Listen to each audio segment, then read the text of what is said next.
ഹരേ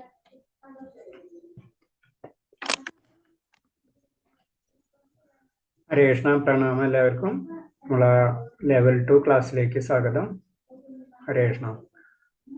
ഹരേ കൃഷ്ണ പ്രഭുജി. പ്രണാമം പ്രഭുജി. എല്ലാവർക്കും പ്രണാമം. മാതാജി പ്രണാമം. ഹരേ കൃഷ്ണ. നമ്മൾ ഇന്നോട്ട് ലെവൽ 2, അതായത് ഒരേ ശ്ലോകങ്ങളും ഭഗവത്ഗീതയിലെ ഒരേ ശ്ലോകങ്ങളും നമ്മൾ എടുത്തു പോവാം. ആദ്യത്തെ ലെവൽ 1 എന്ന് പറയുമ്പോൾ നമ്മൾ ജസ്റ്റ് ഒന്ന് ടച്ച് ചെയ്ത് പോകണുള്ളൂ അല്ലേ, എന്താണെന്നൊന്ന് ഭഗവത്ഗീത മനസ്സിലാവണമാണ്. പക്ഷെ ഇതിലെന്ന് പറയുമ്പോൾ നമ്മൾ ഓരോ ശ്ലോകങ്ങളും പറഞ്ഞ് അതിന്റെ ഭാവാർത്ഥം വിവർത്തനങ്ങൾ പറഞ്ഞു പോണാണ്. അപ്പൊ എല്ലാവരും ആ ക്ലാസ് കുറച്ച് അറ്റൻറ്റീവ് ആയിട്ട് തന്നെ ഇരിക്കണം. കാരണം ഭഗവാൻ എവിടെയാണ് ഏത് ശ്ലോകമാണ് നമുക്കായിട്ട് പറഞ്ഞെന്ന് നമുക്ക് മനസ്സിലാവില്ല. അപ്പൊ എല്ലാ ശ്ലോകങ്ങളും നമ്മൾ കേൾക്കണം അറ്റ്ലീസ്റ്റ്. അപ്പൊ എല്ലാവരും അതിനുവേണ്ടി ശ്രമിക്കുക. ഹരേ കൃഷ്ണ. നമുക്ക് പ്രാർത്ഥനയിലേക്ക് കിടക്കാം. അതിൽ തന്നെ ഓം നമോ ഭഗവതേ വാസുദേവായ. ഓം നമോ ഭഗവതേ വാസുദേവായ. ഓം നമോ ഭഗവതേ വാസുദേവായ. നാരായണം നമസ്കൃത്യം നരം ചൈവ നരോത്തമം ദേവീം സരസ്വതീം വ്യാസം തതോ ജയമുദിരയേത്. നഷ്ടപ്രായേഷു ഭദ്രേഷു നിത്യം ഭാഗവത സേവയാ. ഭാഗവതേ ഉത്തമ ശ്ലോകേ ഭക്തിർഭവതി നൈഷ്ടകീ. മൂകം കരോതി വാചാലം പങ്കും ലംഘയതേ ഗിരി. യത്കൃപതമഹം വന്ദേ പരമാനന്ദമാധവം. ശ്രീഗുരു ദീനധാരിണം ശ്രീചൈതന്യമീശ്വരം. ഓ അജ്ഞാനതിമിരാന്ധസ്യ ജ്ഞാനാഞ്ജലശലാകയാ ചക്ഷുർമിലിതം യേന തസ്മൈ ശ്രീഗുരുവേ നമഃ. ശ്രീചൈതന്യം മനോഭീഷ്ടം സ്ഥാപിതം യേന ഭൂതലേ സ്വയം രൂപകഥാ മഹ്യം തദാതി സ്വഭാന്തികം. വന്ദേഹം ശ്രീഗുരു ശ്രീയുതപദകമലം. ശ്രീഗുരു വൈഷ്ണവാംശ ശ്രീരൂപം സാഗരജാതം സഹന രഘുനാഥാനിതം തം സജീവം സദൈവം സാവധൂതം പരിജനസഹിതം കൃഷ്ണ ചൈതന്യദേവം. ശ്രീരാധാകൃഷ്ണപാദാൻ സഹന ലളിതാ ശ്രീവിശാഖാനിം താംശ. ഹേ കൃഷ്ണ കരുണാ സിന്ധോ ദീനബന്ധോ ജലത്പദേ. ഗോപേശ ഗോപികാ കാന്ത രാധാ കാന്ത നമസ്തുതേ. തപ്തകാഞ്ചന ഗൗരാംഗീ രാധേ വൃന്ദാവനേശ്വരി. വൃഷഭാനുസുതേ ദേവി പ്രണമാമി ഹരിപ്രിയേ. വാഞ്ചാകൽപതരൂപശ്ച കൃപാ സിന്ധ്യ ഏവ ച. പതിനാം പാവനേഭ്യോ വൈഷ്ണവേഭ്യോ നമോ നമഃ. നമോ വിഷ്ണുപാദായ കൃഷ്ണപ്രേഷ്ഠായ ഭൂതലേ ശ്രീമതേ ഭക്തിവേദാന്ത സ്വാമിന്നിധി നാമിനേ. നമസ്തേ സാരസ്വതദേവേ ഗൗരവാണി പ്രചാരിണേ. നിർവിശേഷ ശൂന്യവാദി പാശ്ചാത്യദേശധാരിണേ. ജയ ശ്രീകൃഷ്ണ ചൈതന്യ പ്രഭു നിത്യാനന്ദ. ശ്രീ അദ്വൈത ഗദാധര ശ്രീവാസാദി ഗൗരഭക്തവൃന്ദം. ഹരേ കൃഷ്ണ കൃഷ്ണ കൃഷ്ണ ഹരേ ഹരേ. ഹരേ രാമ രാമ രാമ ഹരേ ഹരേ. ഹരേ കൃഷ്ണ. പ്രഭാതിക്ക് ജയ്, ഗുരുദേവ്ക്ക് ജയ്, അനന്തകോടി വൈഷ്ണവ ഭക്തർക്ക് ജയ്. ഹരേ കൃഷ്ണ.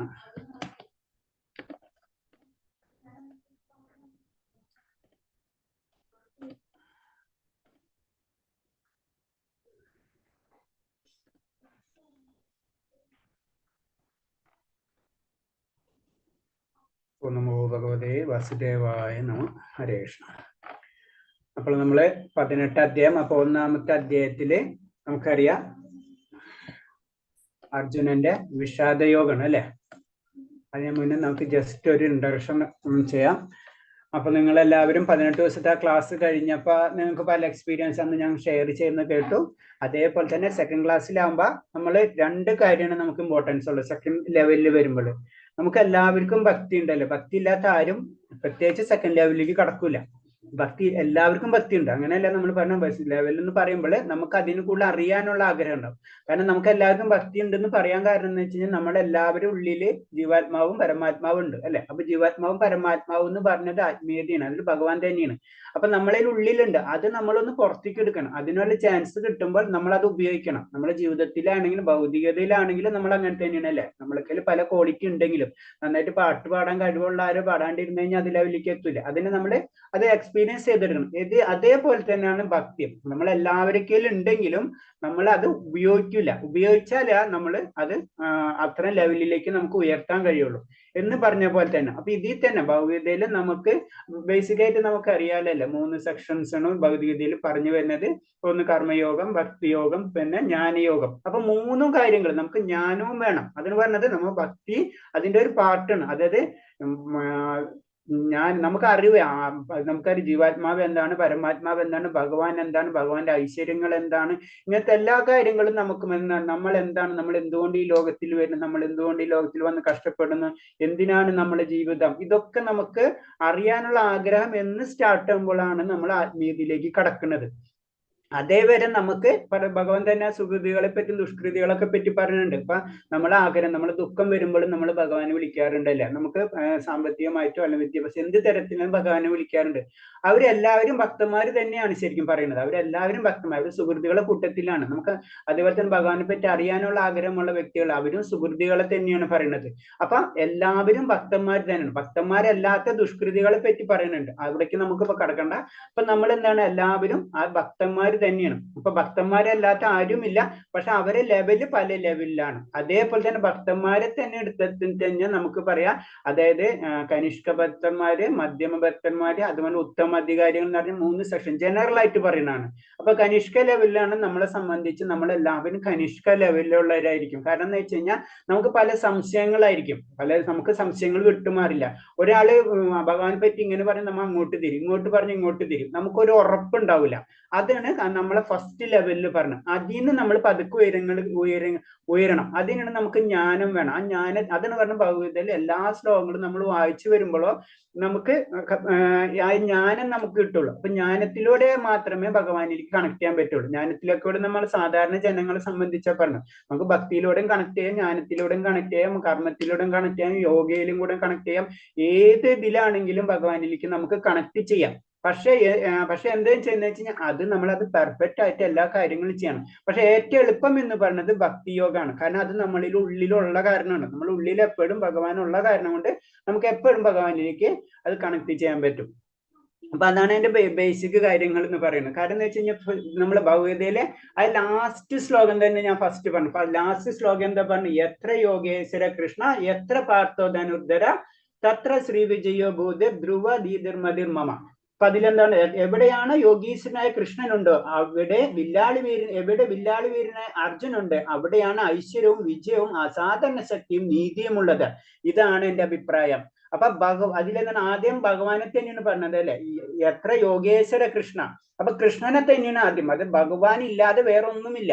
അത് അത്തരം അത് ലാസ്റ്റ് ശ്ലോകം ഭഗവാൻ പറയുന്ന ശ്ലോകമാണ്. ഭഗവാനാണ് ഫൈനൽ. അത് കൂടാതെ പ്ലസ് എന്തും കൂടെ വേണം, പാർത്ഥ ധനുർധര, അതായത് അർജുനനെ പോലുള്ള ആ വില്ലാളി വീരൻ, അങ്ങനത്തെ അതായിരിക്കണം നമ്മൾ.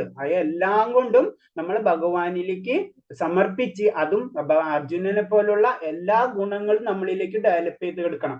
അതിന് 2 വിരല് നമ്മളെ യശോദമാര് ഇതിൽ പറഞ്ഞ ഭഗവാനെ കിട്ടുന്ന സമയത്ത് 2 വിരൽ ബാക്കി വേണം. നമുക്ക് നമ്മളെ എഫേർട്സും പ്ലസ് ഭഗവാന്റെ കരുണയും വേണം. ഇത് രണ്ടുണ്ടെങ്കിലോ നമ്മളെ ജീവിതം സക്സസ് ആവുള്ളൂ. ഏത് തലത്തിലാണെങ്കിലും, ആത്മീയ ലെവലിലാണെങ്കിലും ഭൗതിക തലത്തിലാണെങ്കിലും നമുക്ക് സക്സസ് ആവണമെങ്കിൽ രണ്ടും വരാം. അല്ലാണ്ട് നമുക്ക് ഒരു സെക്ഷനിൽ മാത്രം നീങ്ങാൻ പറ്റില്ല.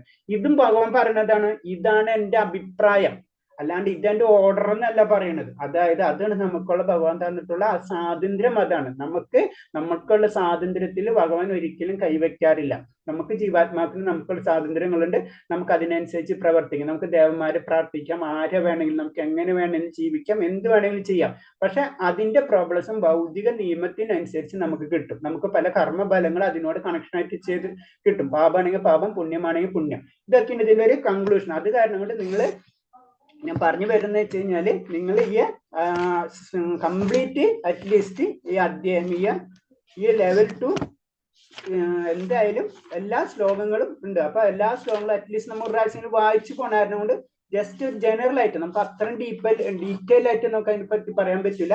കാരണം നമ്മുടെ കാരണം ഇതിൽ കുറെ ടൈം പിടിച്ചു പോകും. അത് കാരണം കൊണ്ടാണ്, അല്ലാണ്ട് വേറെ ഇഷ്യൂ ഒന്നുമില്ല. ചിലപ്പോൾ ഒരു വർഷമൊക്കെ പിടിക്കാൻ അങ്ങനെ പോയി കഴിഞ്ഞാൽ. അപ്പൊ നിങ്ങൾക്ക് ഇത് കഴിഞ്ഞിട്ട് ഇൻട്രസ്റ്റ് ഉള്ളവർക്ക് തേർഡ് ലെവലുണ്ട്. തേർഡ് ലെവൽ എന്ന് പറയുമ്പോൾ നമുക്കറിയാം, അതിൽ ഈശവാസ ഉപനിഷത്ത്, ഉപദേശാമൃതം, ഭക്തിരസാമൃതം അങ്ങനെ പറഞ്ഞിട്ടുള്ള അതിനും ഡീറ്റെയിൽ ആയിട്ടുള്ള ഭക്തിനെ പറ്റിയുള്ള ഡീറ്റെയിൽ ആയിട്ടുള്ള ബുക്സുകളുണ്ട്. അതിൻ്റെ ആയിരിക്കും കോഴ്സ്. പിന്നെ അത് കഴിഞ്ഞിട്ട് പിന്നെ വീണ്ടും അങ്ങനെ പല കോഴ്സസ് ഉണ്ട്. അപ്പൊ നമുക്ക് നമ്മൾ ചെറിയ അളവിൽ അതെന്ന് പറയാം, നമ്മൾ എന്തുകൊണ്ട് ഭഗവത പഠിക്കുന്നു എന്ന് ചോദിച്ചു കഴിഞ്ഞാൽ നമ്മൾ എന്താ പറയാ ആൻസർ? എന്തുകൊണ്ടാണ് ഭഗവത നമ്മൾ പഠിക്കുന്നത്? വേദങ്ങളുണ്ട്, അങ്ങനെ പല കാര്യങ്ങളുണ്ട്. പക്ഷെ നമ്മൾ ഭഗവതിക്ക് എന്താണ് ഇമ്പോർട്ടൻസ് നമുക്ക് കൊടുക്കാൻ കാരണം?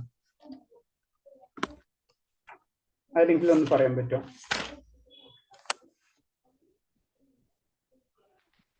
നമ്മൾ ഭഗവത പഠിക്കാൻ പോണേ, എന്തുകൊണ്ട് നമ്മൾ ഭഗവത പഠിക്കുന്നു? ഹരേ കൃഷ്ണ. പറയും മാതാജി. അത് ഭഗവാനായിട്ട് പറഞ്ഞു തരുന്നതാണ്. ഡയറക്റ്റ് ആയിട്ട് വേറൊരു ഇന്റർമീഡിയറ്റോ വേറെ ഒന്നും ഇല്ലാതെ ഭഗവാൻ അർജുനന് പറഞ്ഞു കൊടുത്ത, ഒരു ഭക്തന് പറഞ്ഞു കൊടുത്തിട്ടുള്ള ജീവിതത്തിന്റെ ഉപദേശങ്ങളാണ് എന്ന് വിചാരിക്കണം. ഹരേ കൃഷ്ണ. ശരി മാതാജി പറഞ്ഞ കറക്റ്റ് പോയിന്റ്. വേറെ ആരെങ്കിലും എന്തെങ്കിലും പറയാനുണ്ട്? എന്താണ് ഭഗവതയ്ക്കുള്ള ഇമ്പോർട്ടൻസ്? എന്തുകൊണ്ട് നമ്മൾ ഭഗവത പഠിക്കാൻ നമ്മളെ സെലക്ട് ചെയ്യാൻ കാരണം? നമുക്കൊരു ഇതുണ്ടാവില്ല എന്തുകൊണ്ട് നമ്മൾ ഭഗവത പഠിക്കുക. പിന്നെ ഹരേ കൃഷ്ണ പ്രഭു. നമ്മൾ ഹിന്ദുക്കൾക്ക് പൊതുവെ ആത്മീയതയിലേക്കുള്ള താല്പര്യം കുറവാണ്. അപ്പൊ ഈ ഭഗവത്ഗീത എന്ന് പറഞ്ഞാൽ അധിക വീടുകളിലും ഭഗവത്ഗീത പുസ്തകങ്ങളുണ്ട്. ഞാൻ എന്റെ ഓർമ്മയിലൊക്കെ പോയിട്ടുണ്ടെങ്കിൽ അതൊന്നും അവര് ഭക്തന്മാര് ഇത് വായിക്കുക ഒന്നും ചെയ്യില്ല. പൂജാമുറിയിൽ വെറുതെ ഇങ്ങനെ പുഷ്പം അതിന്റെ മേലെ ഇടും മാത്രമേ ഉള്ളൂ. അപ്പൊ ഇതിനെപ്പറ്റി നമുക്കൊരു ചിന്താഗതി വന്നു. ഇപ്പൊ ഈ ഓൺലൈനിലും ഈ ക്ലാസ്സുകളും ഒക്കെ ആയിട്ടും, പിന്നെ ഇപ്പൊ നമ്മളിപ്പോ ഒരാളോട് സംസാരിക്കുമ്പോൾ നമ്മളിത് പറയും, എന്താ ഞാനിപ്പോ ഭഗവത്ഗീത ക്ലാസ്സിലുണ്ട്, ഭഗവത്ഗീത പറഞ്ഞ അങ്ങനെ അർജുനോട് പലരും പറഞ്ഞിട്ടുണ്ട്, പല കഥകളുണ്ട്, അങ്ങനെ ഇങ്ങനെ പറയുമ്പോൾ അവർക്കൊരു ഇൻട്രസ്റ്റ് ആണ്. വയസ്സായവർക്കും ഈ തന്നെ ഇരുന്ന് ബോറടിക്കും, മക്കളൊക്കെ ദൂരത്തൊക്കെ ആണെങ്കിലും അങ്ങനെയൊക്കെ ആയിട്ടാവുമ്പോ അങ്ങനെ നമുക്ക് ഒരു സ്പിരിറ്റ് അങ്ങനെ പറഞ്ഞ മാതിരി ഈ ഒരു ചേഞ്ച് ഒക്കെ ഇല്ലേ, അങ്ങനെ എന്താ അതിന് ശരിക്കൊരു നിർവചനം പറഞ്ഞുതരാ. അപ്പൊ അങ്ങനെ പറയുമ്പോ നമ്മളെ ഈ സാധാരണ ജീവിതത്തൊന്നും നമ്മളെ മനസ്സിനെ മാറ്റി ഒരു ആത്മീയതയിലേക്ക് ഉയർത്തുക. അപ്പൊ അതെന്ന് പറഞ്ഞാൽ ഇതിപ്പം ഭഗവാൻ തന്നെ നേരിട്ടിട്ട് ഒരു അർജുന മുഖാന്തരം നമ്മളിലേക്ക് എത്തിക്കാന്ന് പറഞ്ഞാല് മറ്റുള്ള ഇതില് ഇല്ലാത്ത മാതിരി, അതായത് ഇപ്പൊ മുസ്ലിം ക്രിസ്തുവിലൊക്കെ വ്യത്യാസം ഉണ്ടല്ലോ. അപ്പൊ അതിനെക്കാട്ടിലും നമ്മളെ ഹിന്ദുവിലാണല്ലോ ഈ ചെറുതിലെ ഈ ഒന്നും ഇത് പഠിക്കുന്നില്ലാത്ത, അമ്പലങ്ങളിലൊന്നും നമ്മൾ ഇതൊന്നും ഇല്ലല്ലോ. അപ്പോ അവര് ചെറിയ ക്ലാസ്സിൽ എങ്ങനെയൊക്കെ ഉള്ളതിനെ കൊണ്ട് അവർക്ക് ഇതിന്റെ ആത്മീയത നല്ലപോലെ അവർക്ക് അറിയാം. അവര് സൺഡേ ക്ലാസ്സിലും അങ്ങനെ ഇങ്ങനെയൊക്കെ ആയിട്ട്. അപ്പൊ ഞാൻ പറഞ്ഞ തെറ്റാന്ന് അറിയില്ല, എനിക്ക് ഇത്രയൊക്കെയാണ് ഞാൻ മനസ്സിലാക്കിയിട്ടുള്ളത്. ശരിയാണോന്ന് അറിയില്ല. മാധവൻ പറഞ്ഞത് കുറെ പോയിന്റ്സ് ശരിയാ. അടുത്ത ആരെങ്കിലും വേറെ എന്തെങ്കിലും എന്തുകൊണ്ട് നമ്മൾ ഭഗവത സെലക്ട് ചെയ്ത് പഠിക്കും? ഹരേ കൃഷ്ണ. എല്ലാ വേദങ്ങളിലും ഉപദേശത്തെ എല്ലാറ്റിലും അടങ്ങിയിരിക്കുന്ന സാരാംശം ഭഗവത്ഗീതയിൽ അടങ്ങിയിട്ടുണ്ട്. ഭഗവത്ഗീതയിലുള്ളത് തന്നെയാണ് മറ്റതിലെല്ലാം ഒരു എക്സ്പാൻഡഡ് ഫോമില് കൊടുത്തിരിക്കുന്നത്. ഹരേഷ്, അതാണ് അതിന്റെ correct point. Essence of all Vedic literature എന്ന് തന്നെയാണ് പറഞ്ഞത്. അപ്പൊ അതാണ്, ബാക്കി എല്ലാതും ഉണ്ട്. കാരണം ഭഗവത്ഗീത പഠിച്ചു കഴിഞ്ഞാൽ കാരണം നമുക്ക് എല്ലാ വേദങ്ങളും പുരാണങ്ങളും ഇതൊക്കെ മനസ്സിലാക്കാനുള്ള സമയമില്ല, അല്ലെങ്കിൽ നമുക്ക് അതിനുള്ള അറിവില്ല, നമുക്ക് അങ്ങനത്തെ ഒരു മൈൻഡ് സെറ്റ് ഇല്ല. അപ്പൊ ഇതെങ്കിലും അതിന് പറഞ്ഞു നമുക്ക് എന്താ പറയില്ലേ, നമ്മള് ചെറിയ മോഡറേഷൻ കൊടുക്കണ പോലെ ഇത്രയെങ്കിലും കാരണം നമുക്ക് 700 ശ്ലോകം ഉള്ളൂ ഇതിൽ. അപ്പൊ ഇത് നോക്കിക്കഴിഞ്ഞാൽ നമുക്ക് നമ്മുടെ ആത്മീയമായിട്ടുള്ള കാര്യങ്ങളിൽ ഒരു ABCD കിട്ടും നമുക്ക്. അതാണ് ഭഗവത്ഗീത നമുക്കുള്ള പ്രത്യേകം. ഇപ്പൊ ഈവൻ ഭാഗവതം എന്നൊക്കെ പറഞ്ഞ് കുറച്ചുകൂടി വലുതായി അല്ലെ. ഭാഗവതായാലും മറ്റുള്ള പുരാണങ്ങളായാലും ഉപനിഷത്തുകളൊക്കെ നമുക്ക് വായിച്ചാൽ തന്നെ മനസ്സിലാവില്ല. അത്രയും താത്വികമായിട്ടുള്ള പല കാര്യങ്ങളും അതിലേക്കുള്ളൂ. പിന്നെ വേദങ്ങൾ എന്ന് പറഞ്ഞാൽ അതേപോലെ തന്നെ അതിൽ പല കാര്യങ്ങളും അതിൽ എഴുതിയിട്ടുണ്ട്. നമുക്ക് ഭൗതികമായിട്ടുള്ള സുഖത്തിനുള്ളതും പല കാര്യങ്ങളും അതിൽ ഒരു വലിയൊരു ശാഖയാണ്. അപ്പൊ അറ്റ്ലീസ്റ്റ് നമ്മള് ഭഗവത എന്ന് പറയുമ്പോ ഒരു ഷോർട്ടായിട്ട്, അതിന് പറയുന്ന മാനുവൽ എന്നല്ലേ പറയുന്നത്, നമ്മുടെ ജീവിതത്തിന്റെ ഒരു മാനുവലാണ്. അതെങ്കിലും മാനുവൽ നോക്കാണ്ട് ജീവിതം മുന്നോട്ട് പോകാൻ കഴിയില്ല. അപ്പൊ മാനുവലെങ്കിലും അത്രയെങ്കിലും ആ ബേസിക് കാര്യങ്ങളും നമ്മൾ എങ്ങനെ ജീവിക്കണം എന്നുള്ള ഒരു ബേസിക് കൺസെപ്റ്റ് ആണ്. അപ്പൊ ഇതില് നമുക്ക് പല രീതിയിൽ നമുക്ക് കാണാൻ പറ്റും. അതിന് പറഞ്ഞു ഇപ്പൊ ഇതില് ജ്ഞാനയോഗം കാണുന്നുണ്ട്, അല്ലെങ്കിൽ സാധാരണ ഭക്തി മാത്രം പോലെ ഭഗവാന്റെ കാര്യം ഭഗവാൻ ഭക്തി മാത്രം. ഭഗവാൻ ലാസ്റ്റ് പറഞ്ഞ ശ്ലോകമാണ് ഭഗവാന്റെ അഭിപ്രായം എന്ന് മാത്രമാണ് ഭഗവാൻ പറഞ്ഞു തരുന്നത്, മനസ്സിലായി? അല്ലാണ്ട് നീ ഇത് ചെയ്യണം അത് പലയിടത്തും അങ്ങനെ പറഞ്ഞു വരുന്നുണ്ടെങ്കിൽ ലാസ്റ്റ് അവിടെ നിർത്തണം എന്താണ് എന്റെ അഭിപ്രായം. നിനക്ക് സ്വാതന്ത്ര്യമായിട്ട് ജീവിക്കാം, പക്ഷെ ഇങ്ങനെയൊക്കെ ചെയ്തു കഴിഞ്ഞാൽ നിനക്ക് നല്ലത് വരും. അങ്ങനെ കാര്യങ്ങളാണ് ഇതിൽ പറഞ്ഞു തരുന്നത്. ഇനി എന്തെങ്കിലും ആർക്കെങ്കിലും പോയിന്റ്സ് ഉണ്ടോ? ഹരേ കൃഷ്ണ പ്രഭുജി. ഹരേ കൃഷ്ണ. ഭഗവത്ഗീത എന്ന് പറഞ്ഞാൽ എന്റെ അഭിപ്രായത്തിൽ പ്രഭുജി നമ്മുടെ ഈ ഭൗതിക അസ്തിത്വത്തെ അവിദ്യയിൽ നിന്ന് മാനവ സമുദായത്തെ മോചിപ്പിക്കുകയാണ് ഭഗവത്ഗീതയുടെ ലക്ഷ്യമെന്നാണ് എനിക്ക് തോന്നുന്നു. കറക്റ്റ്. അതൊന്നും കാരണം എന്ന് വെച്ച് കഴിഞ്ഞാൽ ഇതില് ഭഗവതയുടെ പ്രത്യേകത അതാണ്. നമ്മൾ പല വ്യൂസിൽ നമുക്ക് ഇതിൽ കാണാൻ പറ്റും. കാരണം മാതാജി പറഞ്ഞ ശരിയാണ്. കാരണം എന്ന് വെച്ച് കഴിഞ്ഞാൽ നമ്മുടെ അസ്തിത്വം എന്ന് പറഞ്ഞത് ആത്മീയതയാണ്, അല്ലെ? ആത്മീയതയിലേക്ക് നമുക്ക് കടക്കണം. നമ്മൾ ഇവിടെ വന്നിട്ടുള്ളത് നമ്മൾ വേറെ ഉയരണം.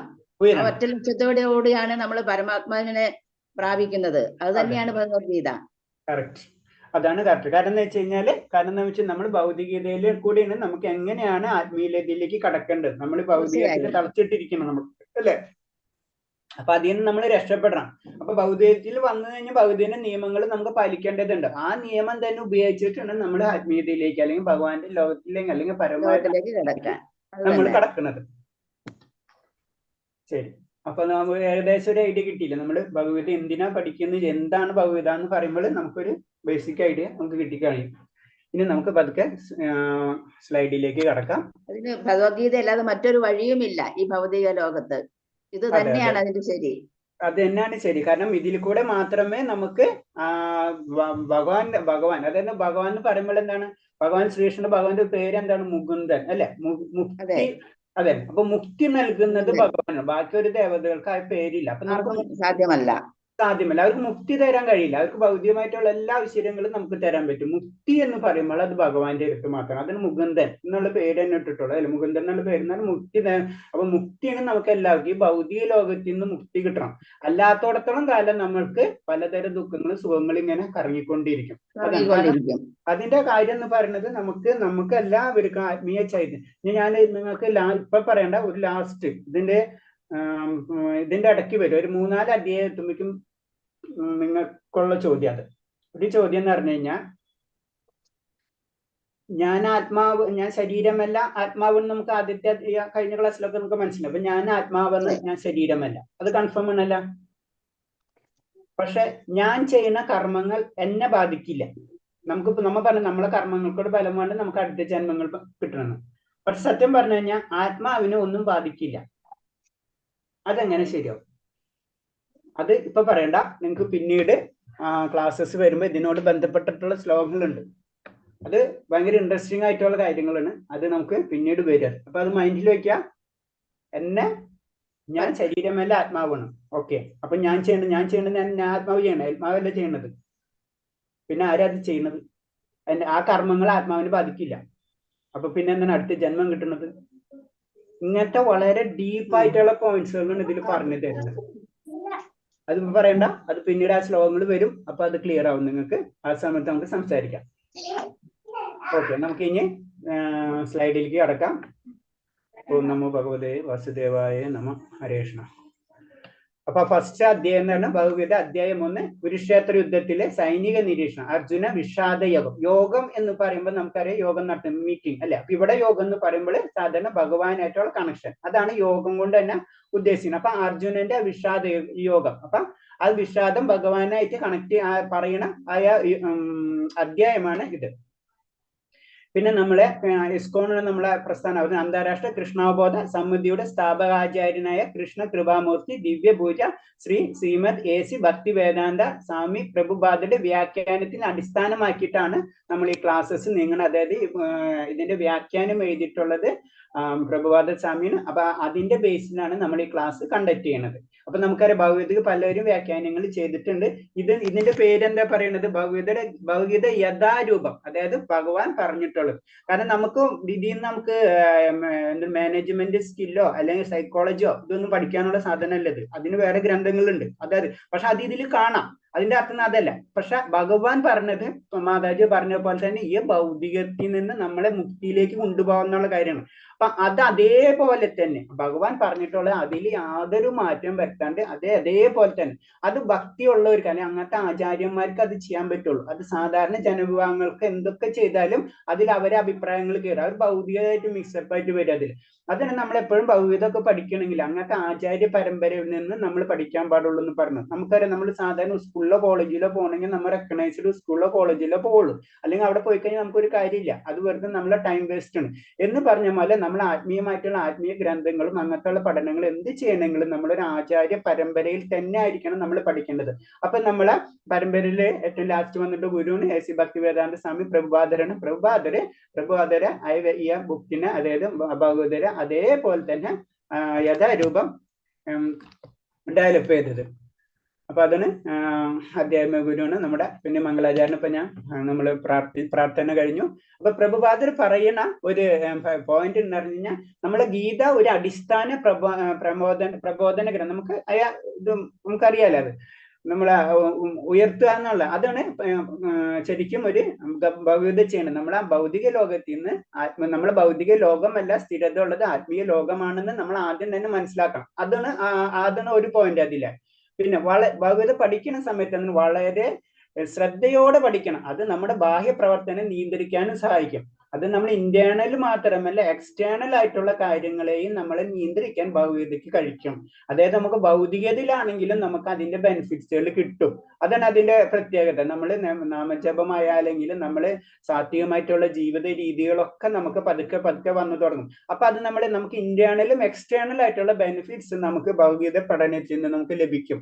അതാണ് അതിന്റെ ഒരു കാര്യം. ഒരാൾ തത്വചിന്തയുടെ ഒഴുക്ക് മനസ്സിലാക്കണം, ഒറ്റയ്ക്കല്ല. അതിന് പറഞ്ഞ നമുക്ക് തത്വചിന്തയുടെ ഇതൊരു ആത്മീയ ഗ്രന്ഥമാണല്ലോ, അപ്പൊ അത് എവിടേക്കാണ് നമ്മളെ കൊണ്ടുപോകണമെന്ന് നമുക്ക് മനസ്സിലാക്കണം. അല്ലാണ്ട് നമ്മൾ നോവൽ വായിക്കുന്ന പോലെ വേറൊരു ബുക്സ് വായിക്കുന്ന പോലെ വായിക്കാനുള്ളതല്ല. അത് എവിടേക്കാണ് നമ്മളെ കൊണ്ടുപോകണമെന്ന് മനസ്സിലാക്കും. അത് ഒറ്റയ്ക്കല്ല. കാരണം എന്താ വെച്ചാൽ ഇത് ആത്മീയ ഗ്രന്ഥങ്ങൾ വായിച്ച് മനസ്സിലാക്കാൻ നമുക്ക് ഒറ്റയ്ക്ക് കഴിയില്ല. അതിന് ആത്മീയ ആചാര്യന്മാരെ വഴികളിൽ പിന്തുടർന്നേ മതിയാവും. അല്ലെങ്കിൽ അവരുടെ ഗൈഡൻസും അല്ലെങ്കിൽ നമ്മളെ സത്സംഗം, അതായത് അങ്ങനത്തെ ഗുരുക്കന്മാര് അങ്ങനത്തെ വ്യക്തികളായിട്ട് നമുക്ക് കണക്ഷൻ ഉണ്ടാവും. പല ഡൗട്ടുകൾ വരും, ഇതൊക്കെ നമ്മൾ ക്ലിയർ ചെയ്യണം. എന്നാലേ നമുക്ക് ആത്മീയമായിട്ട് ഉയർച്ച വരുള്ളൂ. അപ്പൊ നമ്മൾ ബുക്ക് വെറുതെ ജസ്റ്റ് വായിച്ചു പോയി കഴിഞ്ഞാൽ നമുക്ക് ഇതിന്റെ ഒരു കാര്യങ്ങൾ മനസ്സിലാവില്ല. നമ്മൾ 10 പ്രാവശ്യം വായിച്ചു കഴിഞ്ഞാൽ 10 തരത്തിലായിരിക്കും നമുക്ക് ഇത് മനസ്സിലാവുക. അതിന് ഭഗവത ഒരു പ്രാവശ്യം 10 പ്രാവശ്യം പഠിച്ചാലും ഇതിന്റെ എല്ലാ പോയിന്റ്സും നമുക്ക് മനസ്സിലാവാത്തതിന്റെ കാരണം ഇത് ഒരു ഒഴുക്കാണ്. അത് പല ലെവലിലും നമുക്ക് മാറിക്കൊണ്ടിരിക്കും.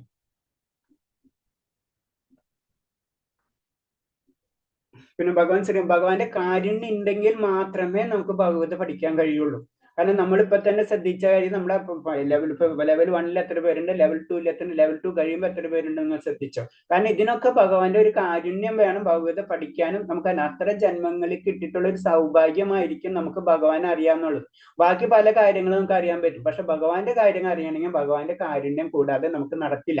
അപ്പൊ ആദ്യം തന്നെ നമുക്ക് അങ്ങനത്തെ ഒരു കാരുണ്യം കിട്ടിയിട്ടുണ്ടെങ്കിൽ നമ്മൾ അത് തീർച്ചയായിട്ടും ഉപയോഗിക്കണം, അല്ലെ? നമുക്കിപ്പോ പറയില്ല, നമ്മള് എൻട്രൻസ് എക്സാം എഴുതി കഴിഞ്ഞാൽ നമ്മൾ അത് കിട്ടിക്കഴിഞ്ഞാൽ കോളേജിൽ നന്നായിട്ട് പഠിച്ച് പാസ്സാവണം. അപ്പൊ അതേപോലെ തന്നെ നമുക്ക് ആ കാരുണ്യം കിട്ടിയിട്ടുണ്ടെങ്കിൽ നമ്മൾ അത് ഉപയോഗിക്കണം. അതാണ് ഇതിൽ ഏറ്റവും ഇമ്പോർട്ടൻറ്റ്. അപ്പൊ ഭഗവാന്റെ കാരുണ്യം ലഭിക്കുക വളരെ അത്ര എളുപ്പമുള്ള കാര്യമല്ല. അത് പറയണെന്ന് വെച്ച് കഴിഞ്ഞാൽ സഹസ്രസത ലക്ഷ്മി സേവമാനം. ലക്ഷക്കണക്കിന് ലക്ഷ്മിമാർ ഭഗവാനെ സേവിച്ചുകൊണ്ടിരിക്കും. ലക്ഷ്മി എന്ന് പറയുന്നത് ഐശ്വര്യ ദേവതയാണ്. അപ്പൊ എല്ലാവർക്കും ഐശ്വര്യമാണ്. അങ്ങനത്തെ ലക്ഷം ദേവതകൾ അല്ലെങ്കിൽ ലക്ഷ്മിമാരെയാണ് ഭഗവാനെ സേവിച്ചുകൊണ്ടിരിക്കുന്നത്. അപ്പൊ നമ്മുടെ സ്ഥാനം നമ്മളൊന്ന് ആലോചിച്ചാൽ മതി. അപ്പൊ ഭഗവാൻ അത്രയും കാരുണ്യം നമ്മളോട് കാണിച്ചിട്ടുണ്ടെങ്കിൽ അതിന്റെ ആ കാരുണ്യമാണ് നമ്മൾ ഈ ഭഗവത പഠിക്കാനും അങ്ങനത്തെ കാര്യങ്ങൾ ചെയ്യാൻ നമ്മളെ കൊണ്ട് പ്രേരിപ്പിക്കുന്നത്. അത് നമ്മൾ ഒരു പ്രാവശ്യം പിടിച്ചു കഴിഞ്ഞ് നമ്മൾ വിടരുത്. അതാണ് ഇതിൽ ഏറ്റവും ഇമ്പോർട്ടൻസ്. അതാണ് പറഞ്ഞു. ഈവൻ ശങ്കരാചാര്യർ പറയണെന്ന് വെച്ച് കഴിഞ്ഞാൽ ഗീതയെ അമൃതത്തിന്റെ നദിയായിട്ടാണ് വിശേഷിപ്പിച്ചിരിക്കുന്നത്. അത്ര ഇമ്പോർട്ടൻസ് ഉണ്ട് ശങ്കരാചാര്യർ, നമുക്കറിയാം അല്ലെ? ഇപ്പൊ ശങ്കരാചാര്യർ പറയണെന്ന് വെച്ച് കഴിഞ്ഞാൽ അമൃതത്തിന്റെ നദിയായിട്ടാണ് ശരിക്കും ഭഗവതൻ. അത്ര ഇമ്പോർട്ടൻസ്. അതിന് ഭഗവത നമ്മൾ അറ്റ്ലീസ്റ്റ് ആ 700 ശ്ലോകം നമ്മൾ വായിക്കണം. അറ്റ്ലീസ്റ്റ് അത് തന്നെ പറയുന്നുണ്ട് നമ്മളെ ഭാഗ്യം എന്ന് പറയുന്നത്. കാരണം അതെല്ലാവർക്കും വായിക്കാനോ അത് മനസ്സിലാക്കാനോ അത് ചിന്തിക്കാനോ കഴിയില്ല. നമ്മൾ സാധാരണ രീതിയിൽ നമ്മളിപ്പോ അടുത്ത ശ്ലോകം വരുമ്പോൾ ഞാൻ പറയാം, പലർക്കും അതിന്റെ ഐഡിയ മനസ്സിലാവും. പിന്നെ അർജുനൻ യുദ്ധം ചെയ്യാൻ, പിന്നെ ഇതിൽ പിന്നെ അടുത്ത സ്ലൈഡിനെ പറ്റി പറഞ്ഞിട്ടുണ്ട്. പിന്നെ അർജുനൻ യുദ്ധം ചെയ്യാൻ നിശ്ചയിക്കും. അതാണ് അർജുന വിഷാദ യോഗത്തിൽ പറയണെന്ന് വെച്ച് കഴിഞ്ഞാൽ അർജുനൻ യുദ്ധം ചെയ്യാൻ്റെ മടി അല്ലെങ്കിൽ ആ ദുഃഖം, ഇത് കാരണം കൊണ്ടാണ് ശരിക്കും ഭഗവത് സ്റ്റാർട്ട് ആവുന്നത്. അതായത് അതിന്റെ ബേസിക് കൺസെപ്റ്റ് എന്താണ്? അതിന് ഫസ്റ്റ് കർമ്മയോഗം വരുന്നത്. കർമ്മയോഗത്തിൽ വരുന്നത് എന്താ? നിന്റെ കർമ്മം നീ ചെയ്യണം, അത് ചെയ്യാതിരിക്കാൻ പറ്റില്ല. അവിടെ നിന്നാണ് തുടങ്ങുന്നത് ഭഗവത. എല്ലാവർക്കും അവരുടേതായ ഡ്യൂട്ടീസ് ഉണ്ട്. ആ ഡ്യൂട്ടീസ് നമ്മൾ ചെയ്യണം, കർമ്മം ചെയ്യണം. നിങ്ങൾ കർമ്മം ചെയ്യാതിരിക്കാൻ ഒരു വഴിയില്ല, നമ്മൾ കർമ്മം ചെയ്തേ പറ്റൂ. അപ്പൊ ആ ഭക്തി എന്ന് പറഞ്ഞത് വെറുതെ ഇരിക്കലല്ല, അതാണ് ആ ഫസ്റ്റ് ഭഗവാൻ പറയണത്. ഭക്തി എന്ന് പറയുമ്പോൾ കർമ്മം ചെയ്യേണ്ട, ആ കർമ്മം ചെയ്യണം. പിന്നെ ഭക്തിയോധത്തിൽ വരുമ്പോ അടുത്ത ഡീറ്റെയിൽ ആയിട്ട് അത് വേറെ രീതിയിൽ നമുക്ക് പറഞ്ഞ് മനസ്സിലാക്കി തരും. അപ്പൊ അത് പറഞ്ഞു. അപ്പൊ അർജുനൻ ചെയ്യേണ്ടത് യുദ്ധമാണെങ്കിൽ അത് ചെയ്തിരിക്കണം. അതാണ് ജീവാത്മാവിനുള്ള അനുകമ്പയിൽ ഭഗവാൻ കൃഷ്ണൻ ഗീത ഉപദേശിക്കുന്നു. കാരണം ജീവാത്മാവിനുള്ള അനുകമ്പ എന്ന് പറയുന്നത്, കാരണം എല്ലാ ജീവാത്മാക്കളും നമ്മൾ ഭൗതികതയിൽ എത്തുമ്പോൾ അവിടെ സംഭവിക്കുന്ന ഭൗതികയുടെ ത്രിഗുണങ്ങളുണ്ട്, 3 ഗുണങ്ങളുണ്ട് അല്ലെ, സത്ത് രജസ് തമസ്, ഇങ്ങനെ 3 ഗുണങ്ങളും ശരിക്കും ഈ ജീവാത്മാവിനെ ബാധിച്ചിരിക്കും. അപ്പൊ അത് ഭഗവാൻ അറിയാം. അപ്പൊ അതിൽ നിന്ന് നമ്മൾ എങ്ങനെ രക്ഷ നേടണം, അതിന് നമുക്കറിയാം. ആദ്യം തന്നെ നമ്മൾ അതിന്റെ ഒരു ലൈൻ പോലെ വരയ്ക്കണമെങ്കിൽ ഫസ്റ്റ് ത്രിഗുണങ്ങള്, പിന്നെ നെക്സ്റ്റ് ഇന്ദ്രിയങ്ങള്, അത് കഴിഞ്ഞിട്ട് മനസ്സ്, പിന്നെ ബുദ്ധി, പിന്നെ നെക്സ്റ്റ് ജീവാത്മാവ്, ഇങ്ങനെയാണ് വരുന്നത്. അപ്പൊ ഇതിൽ ഈ ജീവാത്മാവിന് ഇതിനെല്ലാത്തിൽ നിന്ന് രക്ഷിച്ചാലേ നമ്മൾ ആത്മീയതയിലേക്ക് അല്ലെങ്കിൽ ഭഗവാന്റെ ലോകത്തിലേക്ക് കടക്കാൻ പറ്റുള്ളൂ. കാരണം ഭഗവാന്റെ ലോകം എന്ന് പറഞ്ഞത് ഭൗതികമായിട്ട് ബന്ധമില്ല. അതാണ് നമ്മൾ ആത്മീയ ലോകവും ഭൗതിക ലോകം അല്ലെങ്കിൽ സ്പിരിച്വൽ വേൾഡ്, മെറ്റീരിയൽ വേൾഡ് എന്ന് പറയുന്നത്. സ്പിരിച്വൽ വേൾഡും മെറ്റീരിയൽ വേൾഡും രണ്ടും രണ്ടാണ്. അതാണ് നമ്മൾ ആദ്യം തന്നെ മനസ്സിലാക്കേണ്ടത്. അപ്പൊ സ്പിരിച്വൽ വേൾഡിൽ നിന്ന് മെറ്റീരിയൽ വേൾഡ് അല്ലെങ്കിൽ ഭൗതിക ലോകത്തിൽ നിന്ന് നമ്മൾ രക്ഷപ്പെടാം. അതാണ് മുക്തി. അതാണ് മുക്തി എന്ന് പറഞ്ഞത് അതിൽ നിന്ന് രക്ഷപ്പെടലാണ്. അപ്പൊ അതെങ്ങനെയാണെന്നാണ് ശരിക്കും ഭഗവാൻ ഈ ഭഗവതിയിലൂടെ നമുക്ക് പറഞ്ഞു തരും. നമ്മൾ എന്തായാലും ഇവിടെ വന്നു, നമ്മളിവിടെ പെട്ട് ഭൗതിക ലോകത്തിലാണ് നമ്മൾ ജീവിക്കുന്നത്. പക്ഷെ ഭൗതിക ലോകത്തിൽ എപ്പോഴും ക്ലേശങ്ങളായിരിക്കും. അതിൽ നിന്ന് ഈ ഭൗതികനെ തന്നെ ഉപയോഗിച്ചുകൊണ്ട് തന്നെ നമ്മൾ എങ്ങനെയാണ് ആത്മീയതയിലേക്ക് കടക്കേണ്ടത്, അതാണ് ശരിക്കും ഭൗതികതയിൽ നമുക്ക് പറഞ്ഞു തരുന്നത്. ഇനി നമുക്ക് ജസ്റ്റ് ഒരു സ്ലൈഡ് ഇതിനുള്ളതാണ്. എങ്ങനെയാണ് പലർക്കും അറിയാൻ പറ്റും, എന്നാലും ഞാനൊന്ന് പറയാം. ആ കുരുവംശം മഹാഭാരതത്തിലുണ്ടല്ല ശരിക്കും ഭഗവാൻ അർജുനോട് ഗീത ഉപദേശിക്കുന്നു. അപ്പൊ അതിന്റെ ആ കുരുവംശത്തിനെ പറ്റി ഒന്ന് പറയുന്നതാണ്. അതായത് ശരിക്കും കുരുവംശത്തില് ശാന്തനു മഹാരാജാവുണ്ട്. ശാന്തനു മഹാരാജാവിന് ഗംഗയില് ഉണ്ടാവുന്ന ഒരു പുത്രനാണ് ഭീഷ്മൻ. പിന്നെ ശാന്തനു മഹാരാജാവിന് സത്യവതിയിൽ ഉണ്ടാവുന്ന സത്യവതിയിൽ ഉണ്ടാവുന്നതാണ് ചിത്രാംഗതനും വിചിത്രവീര്യനും. അങ്ങനെ 2 മക്കൾ. സത്യവതിക്ക് പരശുരാമൻ മുനിയിൽ ഉണ്ടാവുന്നതാണ് വ്യാസദേവൻ. അപ്പൊ ശാന്തനും സത്യവതിക്കും 2 പുത്രന്മാരുണ്ട്, വിചിത്രവീര്യനും ചിത്രാംഗതന് 2 പുത്രന്മാരുണ്ടാവണം. പിന്നെ ചിത്രാംഗതൻ മരിച്ചു പോണ്. വിചിത്രവീര്യന് ശരിക്കും അംബികയും അംബാലികയിലും ഉണ്ടാവുന്ന പുത്രന്മാരാണ്. വിചിത്രവീര്യൻ അംബിയും അംബാലിനും വിവാഹം കഴിക്കും. പക്ഷെ വിചിത്രവീര്യൻ വീണ്ടും മരിച്ചു പോണ്. പിന്നെ അപ്പൊ എന്താ സംഭവിക്കുന്നത് വെച്ച് കഴിഞ്ഞാൽ വ്യാസദേവൻ അംബികയിലും അംബാലികയിലും ദാസിയിലും ഉണ്ടാവുന്ന പുത്രന്മാരാണ്. ഒന്ന് അംബികയിൽ ഉണ്ടാവുന്ന പുത്രനാണ് ധൃതരാഷ്ട്രർ, അതേപോലെ തന്നെ അംബാലികയിൽ ഉണ്ടാവുന്ന പുത്രനാണ് പാണ്ഡു, അതുപോലെ ദാസിയിൽ ഉണ്ടാവുന്ന പുത്രനാണ് വിദുരൻ. ഇങ്ങനെ നമ്മൾ ഇവിടെ നോട്ടൊന്ന് കൂടുതൽ ഡീറ്റെയിൽ ആയിട്ട് നമുക്ക് കേട്ടിട്ടുണ്ടാവാം. ധൃതരാഷ്ട്രർ, പാണ്ഡു, വിദുരൻ. അപ്പൊ ധൃതരാഷ്ട്രന്റെ അതുപോലെ തന്നെ നമുക്കറിയാം അന്ധനാണ്, കണ്ണ് കാണാൻ കഴിയില്ല. പാണ്ഡുവിന്റെ അടയാളങ്ങൾ അത് ഉണ്ട്. വിദുരൻ എന്ന് പറഞ്ഞ ദാസിയുടെ പുത്രനാണ്, എല്ലാം കൊണ്ടും ക്വാളിറ്റി ഉള്ളതാണ്. പക്ഷെ രാജകുലത്തിലല്ല എന്നുള്ള പ്രത്യേകത മാത്രമേ ഉള്ളൂ വിദുരന്. അപ്പൊ അതേപോലെ തന്നെ ധൃതരാഷ്ട്രന്റെ ഭാര്യ ഗാന്ധാരിക്കുള്ള സഹോദരനാണ് ശകുനി. അതേപോലെ തന്നെ പാണ്ഡു വിവാഹം കഴിച്ചിട്ടാണ് കുന്തി, മാദ്രി. കുന്തിയിലുള്ള പുത്രന്മാരാണ് യുധിഷ്ഠിരൻ, ഭീമൻ, അർജുനൻ. മാദ്രിയിലുള്ളതാണ് നകുലൻ, സഹദേവൻ. അങ്ങനെ 5 പുത്രന്മാരാണ്. കുന്തിക്ക് വേറെ ഒരു പുത്രനുണ്ട്, കർണൻ. അങ്ങനെ ശരിക്കും പറഞ്ഞു കഴിഞ്ഞാൽ 6 പുത്രന്മാരുണ്ട്. പക്ഷെ കർണൻ എന്ന് പറഞ്ഞ കുന്തിക്ക് മാത്രമേ, അതായത് സൂര്യദേവനിൽ നിന്നാണ് കുന്തിക്ക് വരുന്നത്. അങ്ങനെയാണ് അത് വരുന്നത്. അത് കഴിഞ്ഞിട്ട് പിന്നെ വരുന്നത്, ഞാൻ സ്പീഡ് കൂടുന്നുണ്ടെങ്കിൽ പറയണം കേട്ടോ. ഞാൻ ചിലപ്പോ അങ്ങനത്തെ എന്തെങ്കിലും ബുദ്ധിമുട്ട് തോന്നുന്നുണ്ടെങ്കിൽ നിങ്ങൾ പറഞ്ഞിരിക്കും, കുഴപ്പമുള്ളതല്ല. നിങ്ങൾ എന്തായാലും തീർച്ചയായിട്ടും പറയണം. പിന്നെ നെക്സ്റ്റ് യുധിഷ്ഠിരൻ, ഭീമൻ, അർജുൻ. ഇവർക്ക് എല്ലാവർക്കും കൂടി നമുക്കറിയാം ദ്രൗപദി, പഞ്ചപാണ്ഡവരുടെ ഭാര്യയാണ് ദ്രൗപദി. അതുപോലെ തന്നെ അർജുനന്റെ ഭാര്യയാണ് സുഭദ്ര. അപ്പൊ സുഭദ്രയ്ക്കും അർജുനനും കൂടിയിട്ടുള്ള പുത്രനാണ് അഭിമന്യു. അഭിമന്യുന്റെ കഥയൊക്കെ നമുക്കറിയാം, മഹാഭാരതത്തിലുള്ള കഥകളൊക്കെ നമുക്കറിയാം അഭിമന്യു. അപ്പൊ അഭിമന്യുവിന്റെയും ഉത്തരയുടെ മകനാണ് പരീക്ഷിത്ത് മഹാരാജാണ് ശരിക്കും ഭാഗവതം നമുക്ക് ഭഗവാനെ പല രീതിയിൽ നമുക്ക് സാക്ഷാത്കാരം ചെയ്യാം. അതിൽ ഏറ്റവും ഇമ്പോർട്ടന്റ് ശ്രവണ, കീർത്തന, സ്മരണം. അതിൽ 3 കാര്യത്തിൽ അതിൽ ഏറ്റവും ഇമ്പോർട്ടന്റ് ആണ് നമ്മളെ കീർത്തന, സ്മരണം, ശ്രവണം. അപ്പൊ ശ്രവണത്തിൽ കൂടി സാക്ഷാത്കാരം ലഭിച്ചത്, ഭാഗവത ശ്രവണത്തിൽ കൂടി സാക്ഷാത്കാരം ലഭിച്ചതാണ് പരീക്ഷത്ത് മഹാരാജാവ്. അപ്പൊ പരീക്ഷത്ത് മഹാരാജാൻ പരീക്ഷത്തിന് മകനാണ് ജനമേയ. ഇതാണ് ഇതിന്റെ സെക്ഷൻ. ഗാന്ധാരിക്കും ധൃതരാഷ്ട്രനും കൂടി 101 മക്കളുണ്ട്. അതിൽ ദുര്യോധനൻ, ദുസ്ല എന്നുള്ള സഹോദരി, പിന്നെ ദുശാസന, 101 മക്കളാണ് ഇത്.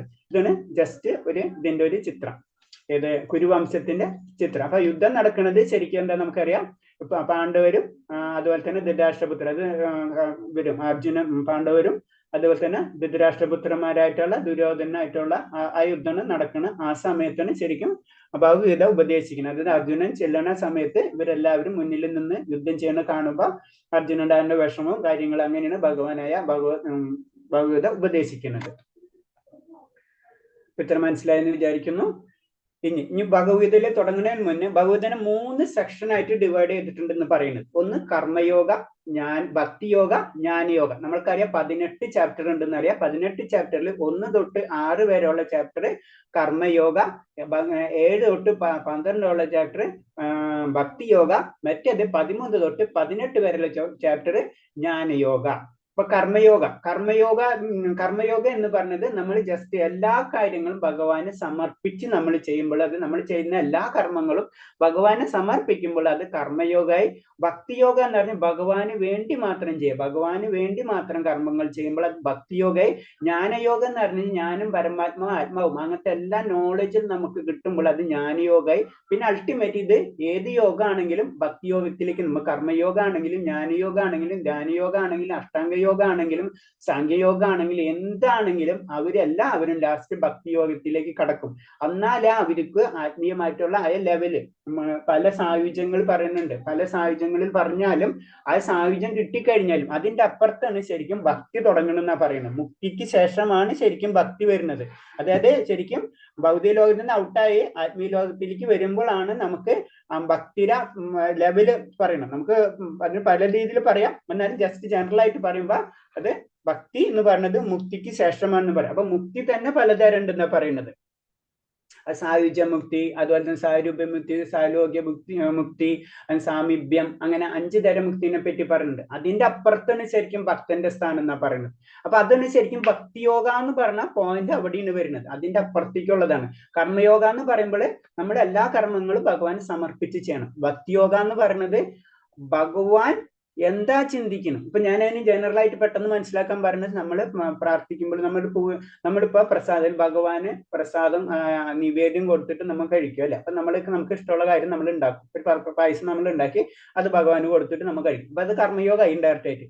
പക്ഷെ ഭക്തിയോഗ എന്ന് പറയുമ്പോൾ അതിന് അപ്പുറത്തുള്ള പോയിന്റ് ഉണ്ട്. ഭഗവാൻ എന്താണ് ആഗ്രഹം അത് നമുക്ക് മനസ്സിലാവും, അത് ഭഗവാൻ നമ്മൾ കൊടുക്കും. മനസ്സിലായി? അതാണ് ഭക്തനും ഭഗവാനും തമ്മിലുള്ള കണക്ഷൻ. അതാണ് ഭക്തിയോഗ എന്ന് പറയുന്നത്. അപ്പൊ ആ റേഞ്ചിലേക്കാണ് ഭക്തിയോഗ എത്തുന്നത്. അത് ഏറ്റവും ഉള്ളിൽ വെച്ചിട്ട് ഏറ്റവും ഇമ്പോർട്ടന്റ് ആയിട്ടുള്ള കാര്യം നമ്മൾ വളരെയധികം സൂക്ഷിച്ചു വെക്കുന്ന പോലെ ഭക്തിയോഗ അതാണ് സെന്ററിൽ കൊടുത്തിട്ടുള്ളത്. അത് വളരെ ഇമ്പോർട്ടന്റ് ആണ്. അതിന് അത്രയും പ്യൂർ ആയിട്ടുള്ള സാധനങ്ങൾ വളരെ നമ്മൾ സൂക്ഷിച്ചു വെക്കുന്ന പോലെ തന്നെ ഭക്തിയോഗ ശരിക്കും അദ്ദേഹത്തിന്റെ പകുതിയിൽ കൊടുത്തിട്ടുള്ളത്. പിന്നെ ആചാര്യന്മാർ ഭക്തിയോഗ ശ്രീമദ് ഭഗവതിയുടെ മധ്യത്തിലായിരിക്കുന്ന കാരണങ്ങൾ പറഞ്ഞിരിക്കുന്നു. അതാണ് എന്തുകൊണ്ടാണ് ഭക്തിയോഗ സെന്ററിൽ കൊടുത്തിരിക്കുന്നു പറയുന്നത്. അതൊന്നാമത്തെ രഹസ്യമാണ്. ഭക്തിയാണ് എല്ലാ ഗ്രന്ഥങ്ങളുടെ സാരാംശമാണ്. അത് ഭക്തി എന്ന് തന്നെ പറഞ്ഞത് രഹസ്യമായിട്ടാണ്. അത് എല്ലാവർക്കും അങ്ങനെ പറയാൻ പറ്റുന്നത് കാര്യങ്ങളല്ല, രഹസ്യമാണ് അത്. പിന്നെ എന്താണ് ഭക്തി എല്ലാ ഗ്രന്ഥങ്ങളും, ഭക്തി എന്ന് പറയുമ്പോൾ എല്ലാ ഗ്രന്ഥങ്ങളും, എല്ലാ വൈദിക ഗ്രന്ഥങ്ങളും കൊണ്ടെത്തുന്നത് എവിടേക്കാണ്? ഭക്തിയിലേക്കാണ് അല്ലെ. നമുക്കറിയാം പുരുഷാർത്ഥങ്ങള്, ധർമ്മ അർത്ഥ കാമ മോക്ഷ, അങ്ങനെ 4 സെക്ഷൻ ആണ് പുരുഷാർത്ഥങ്ങൾ. അപ്പൊ അതിന്റെ ഏറ്റവും ലാസ്റ്റ് എന്താ? മോക്ഷം. അപ്പൊ എല്ലാ വൈദിക ഗ്രന്ഥങ്ങളും ആ മോക്ഷത്തിലേക്ക് അല്ലെങ്കിൽ ആ ഭക്തിയിലേക്കാണ് കൊണ്ടുചെല്ലുന്നതാണ്. അതാണ് ഭക്തിയോഗയിൽ ഇതിൽ ഇത്രയും ഇമ്പോർട്ടൻസ് കൊടുത്തിരിക്കുന്നത്. അപ്പൊ അത് കാരണം കൊണ്ടാണ് അത് നമ്മളെ ഭഗവത്ഗീതയിലായാലും അത് സെന്ററിൽ വെച്ചിട്ടുള്ളത്. അതാണ് ഭക്തി ഇല്ലാതെ കർമ്മയോഗവും ജ്ഞാനയോഗവും ജീവനില്ല. ഭക്തിയാണ് ഇതിന് ജീവൻ നൽകുന്നത്. അപ്പൊ എല്ലാത്തിന്റെ ലക്ഷ്യം എന്താണ്? ഭക്തിയാണ്. അപ്പൊ ആ ലക്ഷ്യം ഇല്ലെങ്കിൽ പിന്നെ അതിന് നമ്മൾ എന്ത് ചെയ്തിട്ടും കാര്യമില്ല. അതാണ് പറയുന്നത്. പൊതുവെ മനുഷ്യർ അടുപ്പത്തിലാകാതെ രഹസ്യമായ കാര്യങ്ങൾ വെളിപ്പെടുത്തിയില്ല. അതുകൊണ്ട് ബഹുമാനാർത്ഥം ഭക്തി മധ്യത്തിൽ കൊടുത്തിരിക്കുന്നു. അപ്പൊ എന്താ, നമുക്കറിയാം നമ്മളെ സാധാരണ ജീവിതത്തിലും ഭൗതിക ജീവിതത്തിലും നമ്മളെന്താ, നമുക്ക് അത്ര അടുപ്പമുള്ള വ്യക്തികളായിരിക്കും നമ്മൾ നമ്മുടെ സീക്രട്സ് നമ്മൾ പറയുള്ളൂ, അല്ലാത്തവരോട് നമ്മൾ പറയൂല എന്ന് പറഞ്ഞ പോലെ തന്നെ ഭക്തിയും അത് കാരണം കൊണ്ട് അത്രയും നമുക്കറിയാം ആചാര്യന്മാരാണെങ്കിൽ അവരെല്ലാ കാര്യങ്ങളും എല്ലാവരോടും പറയില്ല. അതാണ് അവർ ശിഷ്യന്മാരും അത്തരം പ്യൂറായിട്ടുള്ള അത്തരം ഡിവോട്ടീസിനോട് മാത്രമേ അവർക്ക് ആത്മീയജ്ഞാനം ഉപദേശിച്ചു കൊടുക്കുള്ളൂ. കാരണം അത് കൊടുത്താലേ അത് കാര്യമുള്ളൂ, അല്ലെങ്കിൽ അത് യൂസ് ചെയ്യില്ല, അത് വേറെ രീതിയിൽ ദുരുപയോഗം ചെയ്യാന്നല്ലാണ്ട് കാര്യമില്ല. അപ്പൊ അതാണ് ആ രഹസ്യം. അതാണ് നമ്മളായാലും നമ്മുടെ രഹസ്യങ്ങൾ നമ്മൾ അത്രയും ക്ലോസ് റിലേറ്റീവ്സ് ആയാലും ക്ലോസ് ഫ്രണ്ട്സിനോട് നമ്മൾ പറയുള്ളൂ. കാരണം എന്ന് വെച്ചാൽ അത് നമുക്ക് തന്നെ ഇട്ട് ചിലപ്പോൾ പ്രശ്നങ്ങൾ സൃഷ്ടിക്കാം. അത് കാരണം കൊണ്ടാണ് പറയുന്നത്. അതേപോലെ തന്നെയാണ് ഭക്തി വളരെ ശ്രദ്ധയോട് കൈകാര്യം ചെയ്യേണ്ട ഒരു കാര്യമാണ്. അതാണ്. അപ്പൊ നമ്മൾ സിമ്പിളായിട്ട് ചിന്തിക്കുന്നതല്ല ഭക്തി അത്. അല്ലെങ്കിൽ പിന്നെ എല്ലാവരും നമ്മൾ ഭക്തി ചെയ്തിട്ട് എല്ലാം പെട്ടെന്ന് ഭഗവാന്റെ അടുത്ത് എത്തൂലേ? നമുക്ക് അങ്ങനെ എത്തൂല. സത്യം പറഞ്ഞാൽ ഭക്തിയാണ് ഏറ്റവും ടഫ്. കാരണം ഭക്തി ഈസിയാണ്, പക്ഷെ നമ്മൾ ചെയ്യുന്ന സ്ഥലം എവിടെ? ഭൗതിക ലോകമാണ്. അപ്പൊ ഭൗതിക ലോകത്തിൽ ഭക്തി ചെയ്യാൻ വളരെ ബുദ്ധിമുട്ടാണ്. അതാണ് കലിയുഗത്തിൽ ഓരോ യുഗത്തിനും ഓരോ ധർമ്മങ്ങളും പറഞ്ഞിട്ടുള്ളത്. അതാണ് കലിയുഗത്തിൽ അത്ര ബുദ്ധിമുട്ടാണ് മറ്റുള്ള കർമ്മങ്ങൾ ചെയ്യാൻ. ഇപ്പൊ ധ്യാനയോഗ ആയാലും അതുപോലെ തന്നെ യജ്ഞങ്ങളായാലും അതുതന്നെ വിഗ്രഹാരാധനയായാലും അതൊക്കെ കലിയുഗത്തിൽ വളരെ ബുദ്ധിമുട്ടാണ്. നമുക്കറിയാം കലിയുഗത്തിൽ ഒരു സാധനം നമുക്ക് ഭഗവാനെ പൂജിക്കാൻ പോകാൻ ഇപ്പോഴത്തെ കാലത്ത് നല്ലത് കിട്ടൂല. അപ്പൊ അത്രയും ബുദ്ധിമുട്ടുള്ള കാലഘട്ടം. അതിന് നാമജപത്തിനും ഇത്ര ഇമ്പോർട്ടൻസ് കൊടുക്കണം. കാരണം നാമജപത്താണ് കലിയുഗത്തിന്റെ ധർമ്മം എന്ന് പറയുന്നത്. അപ്പൊ കലിയുഗത്തിൽ കാരണം എന്ന് വെച്ചാൽ നമുക്കത് മനസ്സിലാവണം, ഭഗവാന്റെ രൂപവും ഭഗവാന്റെ നാമവും ഒന്ന് തന്നെയാണ്. അതൊക്കെ സങ്കല്പം നമുക്ക് എന്ന് മനസ്സിലാകുമ്പോൾ നമ്മൾ ജപം അല്ലെങ്കിൽ അതിന് പറഞ്ഞ വിഭൂതി യുഗത്തിൽ ഭഗവാൻ പറഞ്ഞതാണ് യജ്ഞത്തില് ജപമാണെന്ന് ഞാൻ പറയുന്നുണ്ട്. അപ്പൊ പൂജകളെ ഏറ്റവും വലുതാണ് അത് ജപമാണ്. അപ്പൊ ജപത്തിന് നമ്മൾ എത്ര ഇമ്പോർട്ടൻസ് കൊടുക്കും അതാണ് ഇതിൽ പറഞ്ഞു വരുന്നത്. പിന്നെ പ്രഭുപാദര് ഇതിന്റെ വ്യാഖ്യാനം എഴുതുന്ന സമയത്ത് ഇതേപോലെ തന്നെ കുറെ ആചാര്യന്മാരുണ്ടായിരുന്നു. അതിൽ പ്രമുഖരായിട്ടുള്ള പല ആചാര്യന്മാരെയും കൂടെ റെഫറൻസ് എടുത്തതിന് ശേഷമാണ് ഇതിന്റെ വ്യാഖ്യാനങ്ങൾ ചെയ്തിട്ടുള്ളത്. അതാണ് ശ്രീല ബലദേവ് വിദ്യാഭൂഷൺ, ശ്രീല വിശ്വനാഥ് ചക്രവർത്തി ഠാക്കൂർ, ശ്രീല സീതരസ്വാമി, അതുപോലെ തന്നെ ശ്രീമദ് രാമാനുചാര്യ, ഇവരൊക്കെ റെഫറൻസുകൾ കോട്ട് ചെയ്തിട്ടാണ് ഇതിലെ പല കാര്യങ്ങളും എഴുതിയിട്ടുള്ളത്. അതായത് വലിയ വലിയ ആചാര്യന്മാർ അവർ ചെയ്യുന്ന, അല്ലാണ്ട് അപ്പുറത്തുള്ള വേറെ പൊളിറ്റീഷ്യൻസ് എഴുതിയതോ അല്ലെങ്കിൽ സയന്റിസ്റ്റ് എഴുതിയതോ അല്ലെങ്കിൽ കവികൾ എഴുതിയതോ അതൊന്നല്ല. ശരിക്കും ആചാര്യ പരമ്പരയിൽ തന്നിട്ടുള്ള ആ ജീവിതം തന്നെ ഭഗവാന് സമർപ്പിച്ചിട്ടുള്ള വ്യക്തികൾ, അവര് ശരിക്കും തന്നെ ആ സത്യത്തെ മനസ്സിലാക്കിയിട്ടുള്ള വ്യക്തികളാണ്. ഭഗവാന്റെ രൂപം അവർ കണ്ടിട്ടുള്ളവരാണ്. അപ്പൊ അങ്ങനത്തെ വ്യക്തികൾ അവര് പറഞ്ഞിട്ടുള്ള ബുക്ക്, അവരും ഇതുപോലെ തന്നെ പല റെഫറൻസ് ഉണ്ട്. ആ റെഫറൻസിൽ നിന്നാണ് ഈ ബുക്കിന്റെ വ്യാഖ്യാനം എഴുതിയിട്ടുള്ളതെന്നാണ് പറയുന്നത്. നെക്സ്റ്റ് ഇനി ഭഗവതിനെ പറ്റി നമ്മൾ തുടങ്ങണം. ഭഗവത്ഗീതയിൽ 700 ശ്ലോകങ്ങൾ ഉണ്ടെന്ന് നമുക്കറിയാം. അതിൽ ഭഗവാൻ ശ്രീകൃഷ്ണൻ 574 ശ്ലോകവും അർജുനൻ 84 ശ്ലോകവും സഞ്ജയന് 41, ധൃതരാഷ്ട്രൻ ഒറ്റ ചോദ്യം ചോദിച്ചിട്ടുള്ളൂ. കാരണം അതാണ് നമുക്കറിയാം അത്തരം സാർത്ഥതനാണ് ശരിക്കും ധൃതരാഷ്ട്രം. സ്വന്തം കാര്യം മാത്രമേ ഉള്ളൂ അല്ലെ, അവർക്ക് ചോദ്യമൊന്നുമില്ല. അവർക്കാണല്ല ഈ ലോകം തന്നെ സൃഷ്ടിച്ചിട്ടുള്ളത് അവർക്കെന്നുള്ള ചിന്താഗതി ആയിരിക്കും. അവിടെ വെച്ചിട്ടാണ് തുടങ്ങുന്നത് തന്നെ. അങ്ങനെ അതിനു വേണ്ടിയിട്ടുള്ളതല്ല ഈ ലോകം എന്ന് മനസ്സിലാക്കും കൂടിയാണ് ഇത് പറഞ്ഞത്. അപ്പൊ ധൃതരാഷ്ട്രം ഒറ്റ ശ്ലോകമുള്ളൂ. ഹരേ കൃഷ്ണ. ഇനി നമുക്ക് പതുക്കെ അധ്യായത്തിലേക്ക് കടക്കാം. അപ്പൊ അധ്യായത്തിൽ ഒന്നാമത്തെ അധ്യായത്തിന് വലിയ ഇമ്പോർട്ടൻസ് എന്ന് പറഞ്ഞു കഴിഞ്ഞാൽ അതില് യുദ്ധത്തിന്റെ കാര്യങ്ങളാണ് നടക്കുന്നത്. രണ്ടാമത്തെ അധ്യായത്തിലാണ് ശരിക്കും ഭഗവതിയുടെ സമ്മറി എന്ന് പറഞ്ഞത് രണ്ടാമത്തെ അധ്യായമാണ്. നമുക്ക് അതിൽ നിന്ന് ഏകദേശം എല്ലാ കാര്യങ്ങൾക്കും മനസ്സിലാവും. പിന്നെ മൂന്നാമത്തെ അധ്യായം കർമ്മയോഗം, നാലാമത്തെ അധ്യായം അങ്ങനെ പോകുന്നു. പിന്നെ പറഞ്ഞു ഭക്തിയോഗത്തിന്റെ ഫസ്റ്റ് കർമ്മയോഗത്തിന്റെ സെക്ഷൻ, പിന്നെ ഭക്തിയോഗത്തിന്റെ സെക്ഷൻ, പിന്നെ ജ്ഞാനയോഗത്തിന്റെ സെക്ഷൻ. അപ്പൊ ജ്ഞാനയോഗ ചിലവർക്ക് ജ്ഞാനയോഗത്തിലെ ശ്ലോകങ്ങൾ അങ്ങനത്തെ കാര്യങ്ങൾ വളരെ ഇൻട്രസ്റ്റ് ആയിട്ട് തോന്നും. കാരണം ശരിക്കും അത് നമുക്ക് ജ്ഞാനം തരുന്ന കാര്യങ്ങൾ, പല കാര്യങ്ങൾ അതിലുണ്ട്. ഇപ്പൊ നമ്മള് സാത്വികമായിട്ടുള്ള ദാനം എന്താണ്, സാത്വികമായിട്ടുള്ള ഭക്ഷണം എന്താണ്, ഇതൊക്കെ ജ്ഞാനയോഗത്തിൽ വരുന്ന കാര്യങ്ങളാണ്. അതൊക്കെ വളരെ ഇമ്പോർട്ടൻ്റ്. അപ്പൊ നമുക്ക് കുറച്ചും കൂടെ എങ്ങനെയാണ് ദാനം ചെയ്യേണ്ടത്, ആർക്കാണ് കൊടുക്കേണ്ടത് എന്നൊക്കെയുള്ള പല കാര്യങ്ങളും അതിൽ ഇമ്പോർട്ടൻസ് ആയിട്ട് വരുന്നത്. അതുപോലെ തന്നെ ക്ഷേത്രം ഞാൻ ആരാണ്, അങ്ങനത്തെ ജ്ഞാനത്തിനെ പറ്റി ഡിസ്കസ് ചെയ്യണം. മറ്റൊന്ന് ഭക്തിയായി ഭഗവാന്റെ ലോകത്തിനെ പറ്റി വർണ്ണിക്കുന്നതാണ് ഭക്തിയോഗത്തിൽ വരുന്നത്. കർമ്മയോഗത്തിൽ നമ്മൾ ഇതേപോലെ തന്നെ നമ്മൾ ചെയ്യുന്ന കർമ്മങ്ങള് അത് ഭഗവാനിൽ അർപ്പിച്ച് ചെയ്യണം. അതിനൊക്കെ പറ്റിയിട്ടുള്ള ഡീറ്റെയിൽ ആയിട്ട് എന്തുകൊണ്ട് നമ്മൾ അർപ്പിക്കണം അങ്ങനത്തെ കാര്യങ്ങളൊക്കെയാണ് ഇതിൽ വരുന്നത്. അപ്പൊ ആദ്യത്തെ അധ്യായം എന്ന് പറഞ്ഞു കഴിഞ്ഞാൽ കൂടുതൽ ആ യുദ്ധം സ്റ്റാർട്ട് ചെയ്യുന്നതിന് വേണ്ടിയിട്ടുള്ള ജനറൽ ആയിട്ടുള്ള ഒരു കാര്യങ്ങളാണ്. ഇതില് അത്ര നമുക്ക് താത്വികമായിട്ടുള്ള പോയിന്റ്സുകൾ ഉണ്ടെങ്കിലും മറ്റേനൊക്കെ വെച്ചിട്ട് കുറവാണ്. അപ്പൊ നമുക്ക് അധ്യായം 1 കുരുക്ഷേത്ര യുദ്ധത്തിലെ സൈനിക നിരീക്ഷണം. അതിനെ അർജുന വിഷാദയോഗം എന്നും കൂടെ പറയും. അപ്പൊ ആദ്യം തന്നെ ധൃതരാഷ്ട്ര ഉവാചി എന്ന് പറയുന്നത് ധർമ്മക്ഷേത്രേ കുരുക്ഷേത്രേ സമവേദായുത്സവ പാണ്ഡവ ചൈവ കിമകുർവദ സഞ്ജയ. ധൃതരാഷ്ട്രർ പറഞ്ഞു, ഹേ സഞ്ജയ, പുണ്യസ്ഥലമായ കുരുക്ഷേത്രത്തിൽ യുദ്ധോത്സുകരായി ഒന്നിച്ചുകൂടിയ എന്റെ മക്കളും പാണ്ഡുപുത്രരും എന്ത് ചെയ്തു? അപ്പൊ ഫസ്റ്റ് തുടങ്ങുന്നത് എന്താണ്? ധൃതരാഷ്ട്രർ ചോദിക്കാണ്, ഈ പുണ്യസ്ഥലമായിട്ടുള്ള അവിടെ തന്നെയാണ് അത് നമ്മളത് ഭൗതികത്തിലെ ഏറ്റവും ഇമ്പോർട്ടൻസ്. നമ്മൾ ഓരോ വേർഡ്സിനും ഓരോ മീനിങ് ഉണ്ട്. അത് വളരെ നമ്മൾ കെയർലെസ് ആയിട്ട് വിടാൻ പറ്റില്ല. അതിന് പുണ്യസ്ഥലമായ അന്ന് പറയുമ്പോൾ തന്നെ ധൃതരാഷ്ട്രർ മനസ്സിലുള്ള ഒരു പേടിയുണ്ട്. കാരണം പുണ്യസ്ഥലത്ത് എപ്പോഴെന്താ നല്ല കാര്യങ്ങളെ സംഭവിക്കുള്ളൂ. അപ്പൊ അത് ആർക്കറിയാം? ധൃതരാഷ്ട്രർക്ക് അറിയാം ഇത് ധർമ്മമല്ല ചെയ്യണമെന്ന് ധൃതരാഷ്ട്രർക്ക് അറിയാം. അപ്പൊ ആ ഒരു പേടി ഉള്ളിൽ വെച്ചിട്ട് തന്നെയാണ് ധൃതരാഷ്ട്രർ ചോദിക്കുന്നത്. അപ്പൊ എന്റെ മക്കളും അതേപോലെ തന്നെ പാണ്ഡുപുത്രരും. അപ്പൊ എന്റെ മക്കൾ അവിടെ തന്നെ നമുക്ക് മനസ്സിലായി. എന്റെ മക്കൾ എന്ന് പറയുമ്പോൾ തന്നെ അവിടെ ഓട്ടോമാറ്റിക് സെൽഫിഷ് വന്ന് മറ്റു പാണ്ഡവര് പുത്രൻ. ശരിക്കും ധൃതരാഷ്ട്രർ അങ്ങനെ കാണാൻ പാടില്ല. അപ്പൊ അതൊക്കെ അതാണ് സെൽഫിഷ്, അതാണ് ഫസ്റ്റ് ഇതിൽ വരുന്നത്. അപ്പൊ സാധാരണ എല്ലാ ജനവിഭാഗക്കാരും അല്ലെങ്കിൽ ഭൗതിക ലോകം എന്ന് പറയുന്നത് ഇതായിരിക്കും. അതാണ് ഇതിന്റെ ഇൻഡയറക്റ്റ് ആയിട്ട് മീനിങ്. ഇതാണ് നമ്മൾ മനസ്സിലാക്കേണ്ടത്. ഭൗതിക ലോകം എന്ന് പറയുമ്പോൾ എന്റെ, അതായത് നമ്മൾ സാധാരണ ഉറുമ്പ് തൊട്ട് നമ്മൾ ഏതൊരു ജീവവർഗങ്ങൾ ഇത് വിചാരിച്ചു കഴിഞ്ഞാൽ ഈ ലോകം എനിക്കുള്ളതാണെന്നുള്ള ചിന്താഗതിയാണ്. എന്നെ ആരും ചോദ്യം ചെയ്യാൻ പാടില്ല.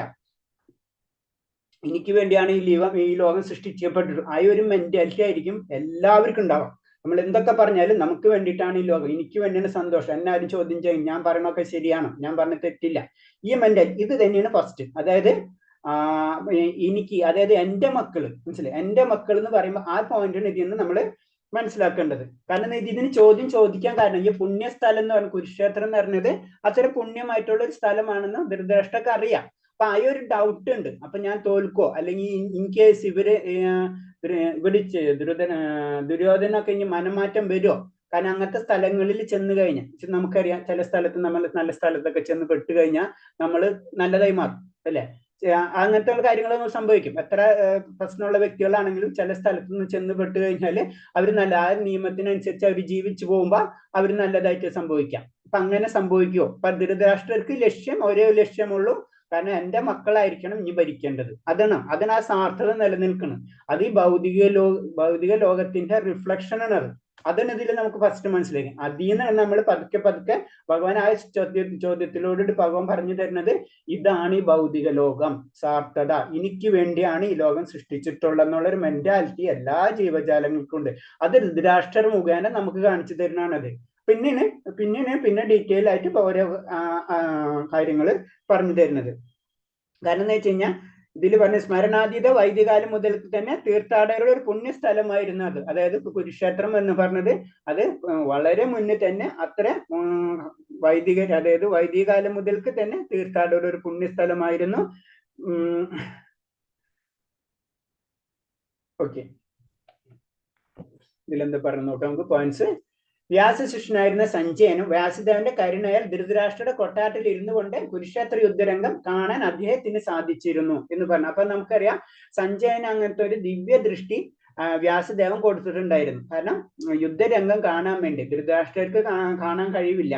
അതേപോലെ തന്നെ ധൃതരാഷ്ട്രർക്ക് യുദ്ധം പോകാൻ അങ്ങനത്തെ പോകാനൊന്നും യാതൊരു ഇതില്ല. അപ്പൊ സഞ്ജയനായ രാജകൊട്ടാരത്തിൽ ഇരുന്നു കൊണ്ട് തന്നെ യുദ്ധം കാണാനുള്ള കഴിവ് ശരിക്കും സഞ്ജയന് കൊടുത്തിട്ടുണ്ടായിരുന്നു ആ ഒരു വ്യാസദേവൻ. അപ്പൊ അത് വെച്ചിട്ടാണ് ശരിക്കും ധൃതരാഷ്ട്രർ സഞ്ജയനോട് ചോദിക്കുന്നത് അവിടെ എന്താ നടക്കണമെന്നൊക്കെ.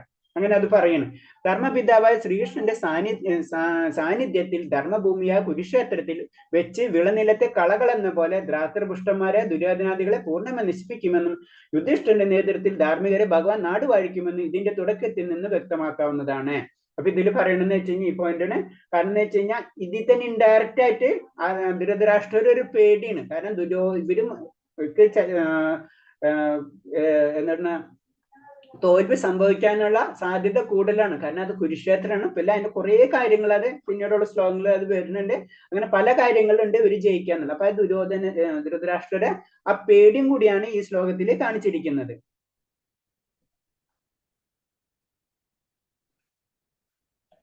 അടുത്ത ശ്ലോകം. സഞ്ജയ ഉവാച ദൃഷ്ടാദു പാണ്ഡവാനീകം വ്യൂഢം ദിരോധനസ്തദാ ആചാരമുപസംഗമ്യ രാജാവചനമബ്രവീത്. സഞ്ജയൻ പറഞ്ഞു, അല്ലയോ രാജാവേ, പാണ്ഡുപുത്രന്മാർ സജ്ജമാക്കിയിട്ടുള്ള സൈന്യത്തെ കണ്ട് ദുര്യോധന മഹാരാജ് ആചാര്യന്റെ മുന്നിൽ ചെന്ന് ഇങ്ങനെ പറഞ്ഞു. അപ്പൊ അടുത്തത് ഇത് ഇങ്ങനെ അവിടെ യുദ്ധത്തിന് രണ്ടുപേരും റെഡി ആയിട്ട് നിൽക്കണല്ലോ. അപ്പൊ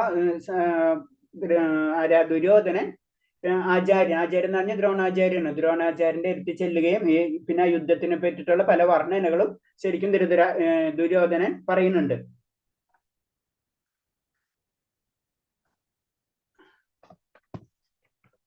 അപ്പൊ ഇതിൽ പറഞ്ഞെന്ന് വെച്ചാൽ ജനൻ മുതൽക്ക് തന്നെ അന്ധനായിരുന്ന ധൃതരാഷ്ട്രൻ നിർഭാഗ്യവശാൽ ആധ്യാത്മിക വീക്ഷണം അദ്ദേഹത്തിനില്ല. ധർമ്മത്തെ സംബന്ധിച്ചിടത്തോളം തന്റെ മക്കളും അത്ര തന്നെ അന്ധരാണെന്ന് അദ്ദേഹത്തിന് നന്നായിട്ട് അറിയാം.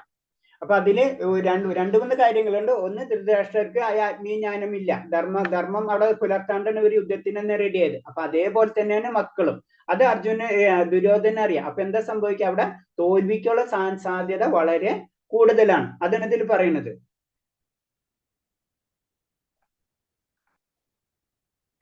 അടുത്ത ശ്ലോകം. പശ്ചാദം പാണ്ഡുപുത്രാണാമാചാര്യം മഹിതീം ചമും വ്യൂഢം ദ്രുപദപുത്രേണാം തവ ശിഷ്യേണ ധീമത. അല്ലേ ആചാര്യ, അങ്ങയുടെ ശിഷ്യനും ബുദ്ധിശാലിയുമായ ദ്രുപദപുത്രനെ ഒരുക്കി നിർത്തിയിട്ടുള്ള മഹത്തായ പാണ്ഡവ സൈന്യത്തെ ഒന്ന് നോക്കൂ.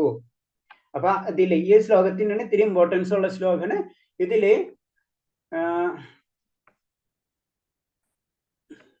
ഇതിൽ പറയണെന്ന് വെച്ച് കഴിഞ്ഞാൽ എന്താ നെക്സ്റ്റ്, അല്ലെ ആചാര്യ, അങ്ങയുടെ ശിഷ്യനും ബുദ്ധിശാലിയുമായ ദ്രുപദ. അപ്പൊ ദ്രുപദപുത്രൻ നമുക്കറിയാം. ദ്രുപദപുത്രൻ എന്ന് പറഞ്ഞത് ദൃഷ്ടദ്യുമ്നാണെന്ന് അറിയാല. അപ്പൊ ദൃഷ്ടദ്യുമ്നൻ എന്ന് പറയുന്നത് അതിന്റെ ഒരു കഥയുണ്ട്. കാരണം നമുക്ക് പലരും കേട്ടിട്ടുള്ളതാണ്.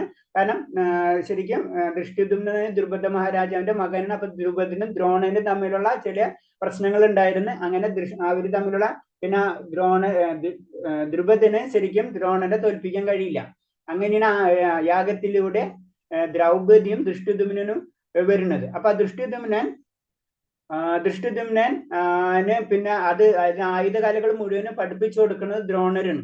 അപ്പൊ ആ ദ്രോണര് പഠിപ്പിച്ച അതിന് ഈ ശ്ലോകത്തിൽ പറയണത് അങ്ങയുടെ ശിഷ്യനും. അപ്പൊ അങ്ങന്നൊരു മിസ്റ്റേക്ക് ചെയ്തു. കാരണം എന്ന് വെച്ച് കഴിഞ്ഞാൽ കാരണം ഇങ്ങനത്തെ വ്യക്തികൾക്ക് പഠിപ്പിച്ചു കൊടുത്ത കാരണം കൊണ്ടാണ് ആ ആചാര്യ എല്ലാതും കാര്യങ്ങളും ഇപ്പൊ മനസ്സിലായി. അപ്പൊ ഇനിയും അങ്ങനെ ഒരു തെറ്റ് ചെയ്യരുത്. കാരണം നമ്മളെ റിലേറ്റീവ്സ് അല്ലെങ്കിൽ നമ്മളെ സുഹൃത്തുക്കൾക്ക് ഈവൻ ശത്രുക്കൾക്ക് പോലും അങ്ങ് ചെയ്തു കൊടുത്തു. അപ്പൊ ഇനി അങ്ങനെ ചെയ്യരുത്. അതൊരു ഇൻഡയറക്റ്റ് ആയിട്ട് ഒരു മെസ്സേജാണ് ശരിക്കും ദുര്യോധനൻ അവിടെ ദ്രോണർക്ക് കൊടുക്കുന്നത്. അതാണ് പറഞ്ഞ ഒരുക്കി നിർത്തിയിട്ടുള്ള മഹത്തായ പാണ്ഡവ സൈന്യത്തെ നോക്കൂ. അപ്പൊ ദ്രോണാചാര്യൽ നിന്ന് കിട്ടിയ അറിവിന്റെ മുൻനിർത്തി അയാൾ പാണ്ഡവ സൈന്യത്തെ സംവിധാനം നടത്തുന്നു. ദ്രോണാചാര്യ യുദ്ധത്തിന് വിട്ടുവീഴ്ചയ്ക്കും തുനിയാതെ ജാഗരൂകരായിരിക്കണം ഉദ്ദേശിച്ചാണ് ദുര്യോധന ആചാര്യന്റെ ഈ തെറ്റുകൾ ചൂണ്ടിക്കാട്ടിയത്. അപ്പൊ ഇതേപോലെ തന്നെ അതിന് പറഞ്ഞ ഇനി ഇതേപോലെ തന്നെ മിസ്റ്റേക്കുകൾ ചെയ്യരുത്.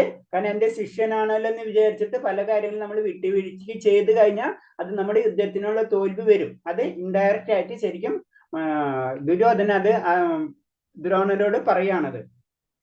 അത്ര ശൂര്യമഹേഷശ്ച ഭീമാർജുന സമായുധിയുയുദ്ധാന വിരാടശ്ച ദ്രുപദശ്ച മഹാരഥ. ഭീമാർജുനന്മാരുടെ കിട നിൽക്കുന്ന യുയുദ്ധാൻ, വിരാടൻ, ദ്രുപദൻ എന്നീ വില്ലാളി വീരന്മാരും ആ സൈന്യത്തിലുണ്ട്. അപ്പൊ സത്യത്തിൽ പറഞ്ഞ ദുര്യോധന് ചെറിയൊരു പേടിയുണ്ട്. കാരണം എന്താ വെച്ചാൽ ദുര്യോധന്റെ പേടിക്ക് ഒരു കാര്യം എന്ന് വെച്ചാൽ നമുക്കറിയാം. ദുര്യോധനറിയാം ദുര്യോധൻ മരണപ്പെടാം ആയിരിക്കും ഭീമന്റെക്കെന്നായിരിക്കും. അതിന്റെ ഒരു കഥ നമുക്ക് പലർക്കും അറിയാവുന്നതായിരിക്കും. അപ്പൊ അത് ശരിക്കും അതിൽ ഭീമാർജുനന്മാരോട് കിടപിടിക്കുന്ന, കാരണം നമ്മളെ അത്ര അവരെ വില കുറിച്ച് കഴിയാൻ പാടില്ല. നമ്മളെ കയ്യിൽ ശരിയും വികർണനുണ്ട്, കർണനുണ്ട്, ഇവരെല്ലാവരും ഉണ്ട്. പക്ഷെ എന്നിരുന്നാലും ഓപ്പോസിറ്റ്, അതായത് അത് ദുര്യോധന എന്ന് പറയുമ്പോൾ നമ്മൾ സാധാരണ ചിന്തിക്കുന്നതല്ല വ്യക്തി. അത്തരം പവർഫുൾ ആണ്. കാരണം എന്ന് വെച്ച് കഴിഞ്ഞാൽ മറ്റുള്ളവരെ നമ്മൾ അധികം വില കുറച്ച് കാണാൻ കഴിയാൻ പാടില്ല. അവരൊക്കെയും പവർഫുൾ ആയിട്ടുള്ള വ്യക്തികളുണ്ട്. അപ്പൊ ആ പവർഫുൾ ആയിട്ടുള്ള വ്യക്തികളുണ്ട്. ഭീമാർജുനനെ മാത്രം നമ്മൾ പേടിച്ചിരുന്ന പോരാ, അവരെ പോലെ തന്നെ കിടനിൽക്കുന്ന യുയുദ്ധാൻ, വിരാടൻ, ദ്രുപദൻ എന്നീ വില്ലാളി വീരന്മാരും ഈ സൈന്യത്തിലുണ്ടെന്നാ പറയുന്നത്. അപ്പൊ അത്രയും പവർഫുൾ ആണ്, നമ്മളെ പോലെ തന്നെ പവർഫുൾ ആണ് അവരെ സൈന്യം എന്ന് ഇൻഡയറക്റ്റ് ആയിട്ട് ദ്രോണരോട് പറയുന്നതാണ്.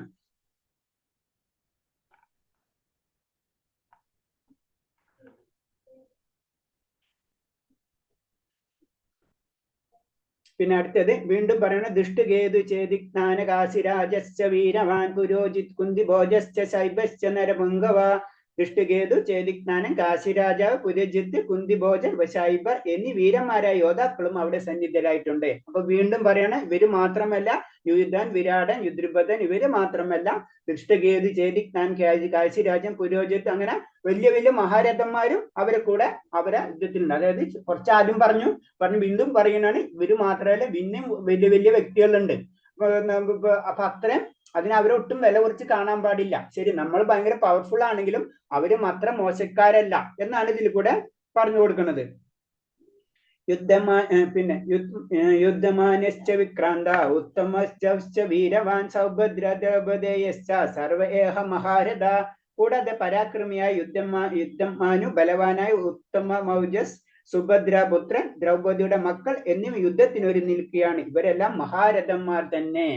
അപ്പൊ മഹാരഥന്മാർ, അതായത് ഇവരും കുറവുള്ളവരല്ല, അതായത് ഇവരും പവർഫുൾ ആയിട്ടുള്ള ആരൊക്കെയാണ്? സുഭദ്രപുത്രൻ, സുഭദ്രപുത്രൻ അഭിമന്യു, അല്ലെ, ദ്രൗപദിയുടെ മക്കൾ, ഇവരൊക്കെ മഹാരഥം, അവരും വളരെ കഴിവുള്ള വ്യക്തികൾ തന്നെയാണ്. ഇത് ദ്രോണരോട് ഉള്ള ഒരു ഇൻഡയറക്റ്റ് ഉള്ള ഒരു സൂചനയാണ് പറയുന്നത്. അത് കാരണം കൊണ്ട് നമ്മൾ അവരെ കുറച്ച് കാണാൻ പാടില്ല, അവരും അത്രയും പവർഫുൾ ആയിട്ടുള്ള ഒരു സൈന്യം തന്നെയാണ്.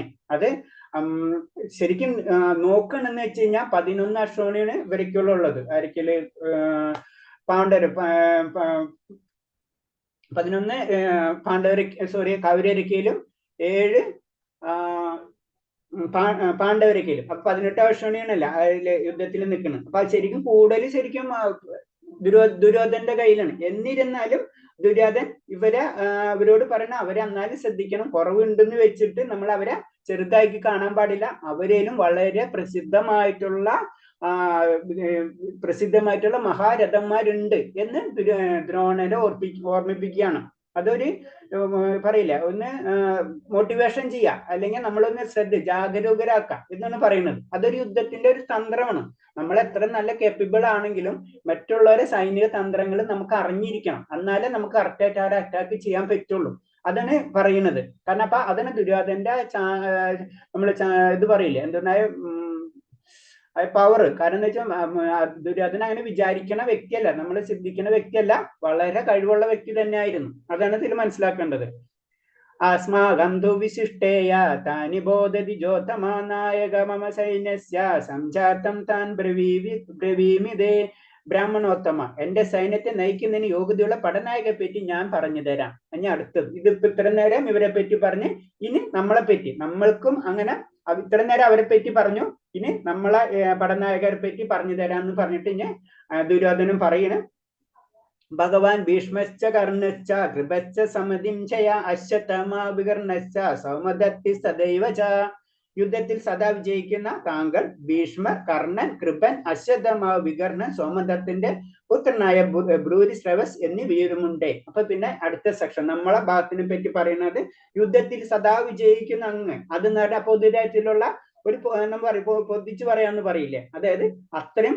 കാരണം ദ്രോണർ ഒന്നും കൂടെ എല്ലാ യുദ്ധത്തിലും അങ്ങ് വിജയിക്കുന്നവനാണ്. അതുപോലെ തന്നെ ഭീഷ്മര്, കർണര്, ഇവരെല്ലാവരും അങ്ങനെ ഓരോത്തിനെ പറ്റി പറയുന്നതാണ്.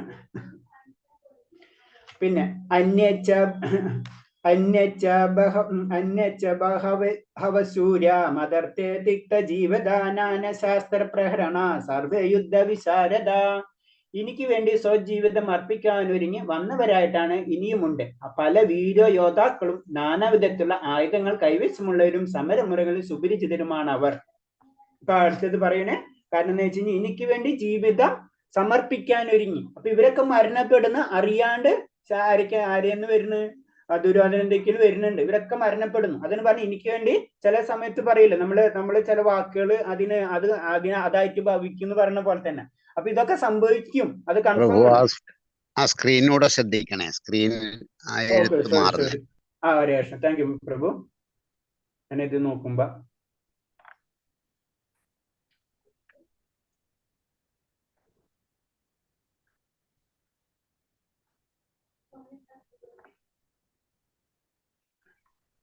അതിനെന്തെല്ലാം നീ പറയണം കേട്ടോ ഹരേഷ്ണ.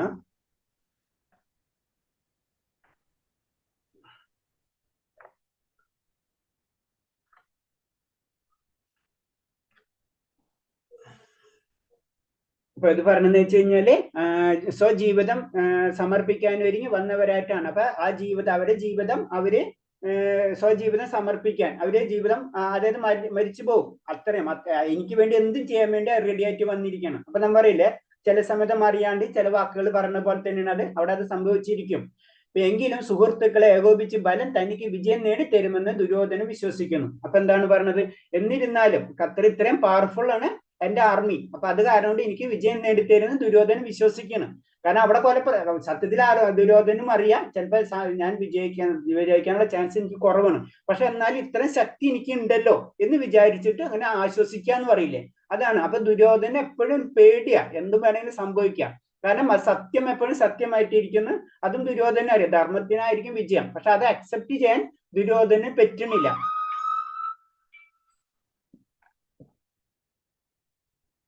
അടുത്ത ശ്ലോകം. അപര്യാപ്തം തസ്മാകം ബലം ഭീഷ്മഭിരക്ഷിതം പര്യാപ്തം തിതമേദേശം ബലം ഭീമാഭിരക്ഷിതം. അളവറ്റതാണ് നമ്മുടെ സൈന്യബലം, പിതാമഹനായ ഭീഷ്മരാൽ സുരക്ഷിതവുമാണ്. ഇതാണ്. എന്നാൽ ഭീമൻ രക്ഷിച്ചു പോരുന്ന പാണ്ഡവ സൈന്യമാകട്ടെ വളരെ പരിമിതവും. അപ്പൊ അടുത്ത പോയിന്റിലേക്ക് കടക്കണ്. കാരണം ഇനി സ്വന്തം ഒന്ന് മോട്ടിവേഷൻ നടത്തണം. കാരണം എന്ന് വെച്ച് കഴിഞ്ഞാല് പിതാമഹൻ ഭീഷ്മരെന്നറിയാം. ഭീഷ്മര് ആര്യം പരശുരാമനായാലും നമുക്ക് അതേപോലെ തന്നെ ഇവൻ പരമശിവനായാലും കീഴ്പ്പെടുത്തുന്ന അത്രയും പവർഫുൾ ആയിട്ടാണ് ഭീഷ്മരിക്കുന്ന ഭീഷ്മരെ ആരും പരാജയപ്പെടുത്തിയിട്ടില്ല. അപ്പൊ അത്രയും പവർഫുൾ ആണ് ഭീഷ്മർ. അപ്പൊ അതിനത് ഭീഷ്മമഹാനെ പറ്റി അത്രയും കൂടുതൽ പറയുന്നത്. ഭീഷ്മമഹാൻ അത്രയും സുരക്ഷിതമാണ് സൈന്യം.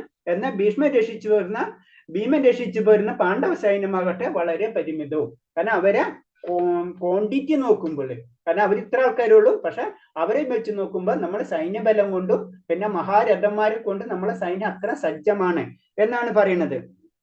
കാരണം ഭീഷ്മരെ വെച്ച് നോക്കുമ്പോൾ ഭീമൻ വെറും നിസാരമാണ്. ദുര്യോധന എന്നും ഭീമന്റെ അസൂയുണ്ടായിരുന്നു. കാരണം താൻ കൊല്ലപ്പെടുകയാണെങ്കിൽ അത് ഭീമന്റെ കൈകൊണ്ടായിരിക്കുമെന്ന് അദ്ദേഹത്തിന് അറിയുന്നത് കൊണ്ട്. അപ്പൊ ഭീമന്റെ എപ്പോഴും ഇങ്ങനെ പറഞ്ഞുകൊണ്ടിരിക്കണം. നമുക്ക് പേടി ഉണ്ടാവാത്ത കാര്യം നമ്മളെപ്പോഴും പറഞ്ഞുകൊണ്ടിരിക്കുന്ന പോലെ തന്നെയാണ് ദുര്യോധന ഇത് പറഞ്ഞുകൊണ്ടിരിക്കണം. അപ്പൊ ഭീമൻ അത് വെറും നിസ്സാരാണ്, ഭീഷ്മരുടെ മുന്നിൽ വളരെ നിസ്സാരാണ് എന്ന് പറയാൻ കാരണം ശരിക്കും ദുര്യോധന അറിയാം ഞാൻ മരണപ്പെടുന്നുണ്ടെങ്കിൽ അത് ഭീമന്റെ കയ്യിൽ നിന്നായിരിക്കും എന്ന് നമുക്കറിയാം.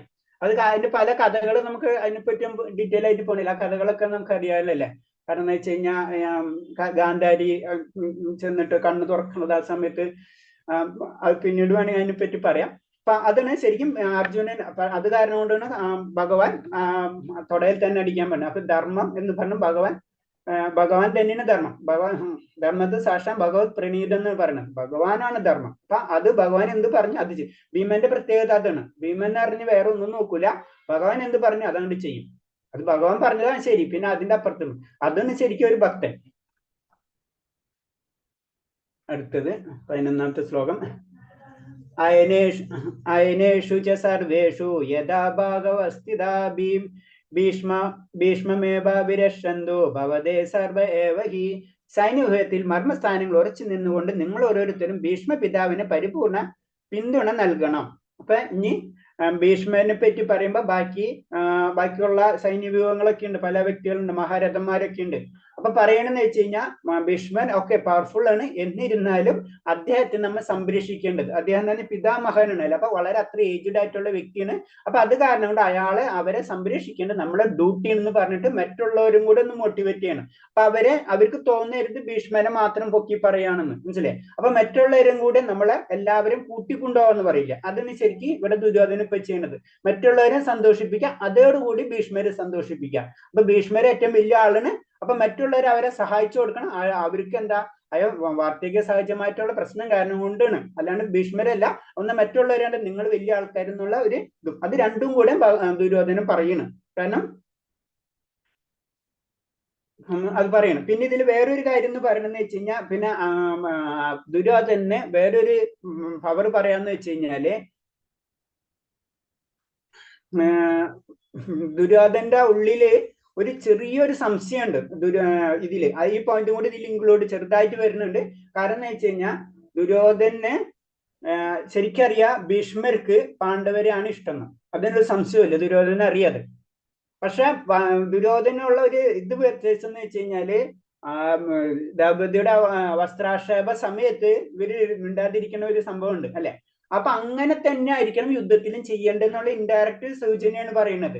അത് അതിൽ കൂടെ വരുന്നുണ്ട് ആ സൂചനകൾ. നമ്മൾ ശ്രദ്ധിച്ചു കഴിഞ്ഞാൽ പോയിന്റ്സുകൾ നമുക്ക് മനസ്സിലാക്കാൻ പറ്റും. കാരണം ഭീഷ്മര് എല്ലാതും നല്ലതാണെന്ന് പറയുമ്പോൾ വളരെ ശ്രദ്ധിക്കണം. അതാണ് അതിൽ കൂടെ പറയാണ്ട് പറയുന്നു പറയില്ല, അതാണ് ഇതിൽ പറയണം. അപ്പൊ മറ്റുള്ളവരോടും പറയണേ അവർക്ക് ഇവരോട് ഇഷ്ടമുണ്ട്, പക്ഷെ അവരെന്നെ സപ്പോർട്ട് ചെയ്യും. അപ്പൊ അതായത് ഭീഷ്മര് അവരോട് ഇഷ്ടമുണ്ട്, പക്ഷെ എന്നെ അവര് ഭീഷ്മര് എന്നെ സപ്പോർട്ട് ചെയ്യും. അത് രണ്ടിന്റെ ഇടയിലുള്ള ഒരു പോയിന്റ് നിൽക്കുന്നുണ്ട്. ദുര്യോധനൻ മുഴുവൻ അങ്ങോട്ട് ആയിട്ടില്ല. അത് ഇൻഡയറക്റ്റ് ആയിട്ട് മറ്റുള്ളവരോട് പറഞ്ഞു, അതാണ് നിങ്ങള് മുന്നിട്ട് നിൽക്കണം. അത് രണ്ടുപേരും ദുഃഖിക്കാണ്ട് അല്ലെ രണ്ടുപേരും സന്തോഷിപ്പിച്ച് സ്വന്തം കാര്യം നടത്താം. അതാണ് ശരിക്കും നയതന്ത്രം എന്ന് പറയുന്നത്, നമ്മുടെ കാര്യം നടത്തുന്നത്. അപ്പൊ നയതന്ത്രം എന്ന് പറയുന്നത് അതാണല്ലേ ശരിക്കും. ഡിപ്ലോമസി എന്ന് പറയുന്നത് ബേസിക് ആയിട്ടുള്ള പോയിന്റ് അതാണ്. കാരണം മറ്റുള്ളവരെ നമ്മുടെ കാര്യം നടക്കണം, അതിന് ആരെ വേണമെങ്കിലും അങ്ങോട്ടും ഇങ്ങോട്ടും നമ്മൾ ഉപയോഗിക്കും. അതാണ് ശരിക്കും ദുര്യോധനൻ അവിടെ ചെയ്യുന്നത്.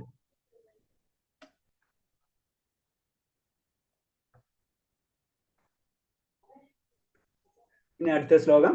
തസ്യ സംശയൻ ഹർഷം കുരുവൃദ്ധ പിതാമഹ സിംഹനാദം വിനോദശ്ച സംഗം ദം തോ പ്രധാവൻ. അപ്പോൾ പരാക്രമിയും കുരു പിതാവുമായ ഭീഷ്മർ ദുര്യോധന ആഹ്ലാദം ജനിപ്പിക്കുമാറ് സിംഹർജനം പോലെയുള്ള ശബ്ദമുണ്ടാക്കിക്കൊണ്ട് തന്റെ സംഘെടുത്തൂതി. അപ്പൊ കാരണം ഇത് ഭീഷ്മർക്കും അറിയാം, ഭീഷ്മർക്ക് എല്ലാ കാര്യങ്ങളും ഭീഷ്മർക്ക് അറിയാം. എന്തുകൊണ്ട് ദുര്യോധനൻ ഇങ്ങനെ പറയുന്നു അതും ഭീഷ്മർക്കറിയാം. ഭീഷ്മര് ചെറിയ വ്യക്തിയൊന്നല്ല ചെയ്യുന്നു. ശരിക്കും ഭീഷ്മരെ കഥ പറയുമ്പോൾ ശരിക്കും ഭഗവാന്റെ വീരരസം കാണാൻ വേണ്ടിന് ഭഗവാനെ കൊണ്ട് ആയുധം ഇടിപ്പിച്ച വ്യക്തിയാണ് ഭീഷ്മര്. അപ്പൊ ഭീഷ്മര് ഈ ദുര്യോധനന്റെ കാര്യങ്ങൾ പറയുന്നതൊക്കെ ഭീഷ്മർക്ക് ഇത് എന്തിനാണ് പറയണമെന്നും എന്തുകൊണ്ടാണ് ദുര്യോധനൻ ഇങ്ങനെ ചിന്തിക്കുന്നത്. അപ്പൊ അവിടെ സംഘെടുത്ത് ഊതി എന്ന് പറയുമ്പോൾ യുദ്ധം തുടങ്ങിക്കോ, അത് സത്യത്തിൽ ദുര്യോധനെ സന്തോഷിപ്പിക്കും, ഞാൻ റെഡിയാണ്. പക്ഷെ ഭീഷ്മർക്ക് അറിയാം ഇത് യുദ്ധം തോൽക്കുന്നു, ഭഗവാനാണ് മുന്നിൽ നിൽക്കുന്നതും ഒക്കെ അറിയാം. കാരണം ആ യുദ്ധം ശരിക്കും ആ യുദ്ധത്തിൽ ഇതുണ്ടല്ലോ, അതെന്ന് വെച്ച് കഴിഞ്ഞാൽ ശരിക്കും ഭഗവാന്റെ ആ വീരരസം കാണുന്നതിന് വേണ്ടിയാണ് ഭീഷ്മര് ഭഗവാനെ കൊണ്ട് ആയുധം ഇടിപ്പിച്ചതും. അങ്ങനെ ആയ ഭക്തൻ ശരിക്കും ഭീഷ്മർ എന്ന് പറഞ്ഞാൽ ഭഗവാന്റെ അത്രയും ഭക്തനാണ്. ആ ഭക്തന് ഭഗവാന്റെ ആ വീരരസം കാണിക്കാൻ വേണ്ടിയാണ് ഭഗവാൻ ആയുധം എടുത്തത്. അതാണ് ധർമ്മം എന്ന് പറയുന്നത് ഭഗവാനാണ്. അതാണ് ആദ്യം നമുക്ക് മനസ്സിലാക്കേണ്ടത്. അപ്പൊ ചിലവര് ചോദിക്കും, അപ്പൊ യുദ്ധം ചെയ്യില്ല എന്ന് പറഞ്ഞിട്ട് എന്താ ഭഗവാൻ ആയുധം എടുത്തെന്നൊക്കെ ചോദിക്കും. അപ്പൊ അതിന് പല മീനിങ്ങുകളുണ്ട്. ഭഗവാൻ ഒരു കാര്യം ചെയ്യുമ്പോ ഒരു പോയിന്റ് അല്ല കൊള്ളുന്നത്, ഒന്നെടുത്താൽ പറയില്ല 10 എടുത്താൽ 100 എന്നുള്ള അമ്പെന്ന് പറയുന്ന ഒരു പോയിന്റ് ഉണ്ടല്ലോ, അതാണ് ഇതിൽ നടക്കുന്നത്. ഭഗവാന്റെ കാര്യങ്ങൾ നമുക്ക് മനസ്സിലാക്കാൻ പറ്റില്ല. ഭഗവാന്റെ ലീലകൾ മറ്റുള്ള കാര്യങ്ങളൊന്നും നമ്മൾക്ക് ചിന്തിക്കുന്നതിന് അധികമാണ്. അജിന്താണ് ഭഗവാൻ അല്ലെ, നമുക്കറിയാം. നമ്മുടെ ചിന്താഗതിയിലൊന്നും ഒതുങ്ങുന്നതെന്നല്ല ഭഗവാന്റെ കൺസെപ്റ്റ് തന്നെ. അപ്പൊ അതാണ് ഇതിന് മനസ്സിലാവും. അപ്പൊ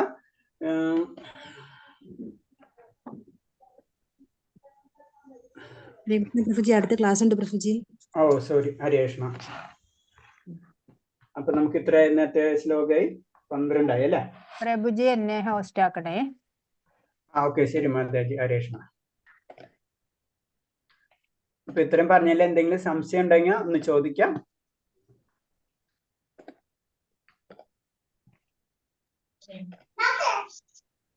ഹരേ കൃഷ്ണ.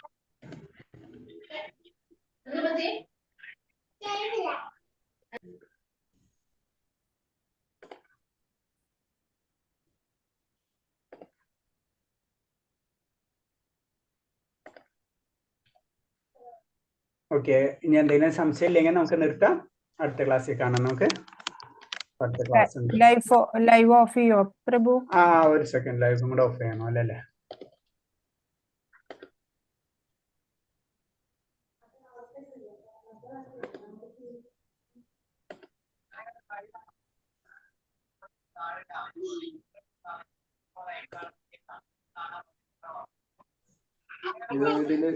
ഇത് വരുന്നില്ലല്ലോ മാതാജി. ഹരേ കൃഷ്ണ.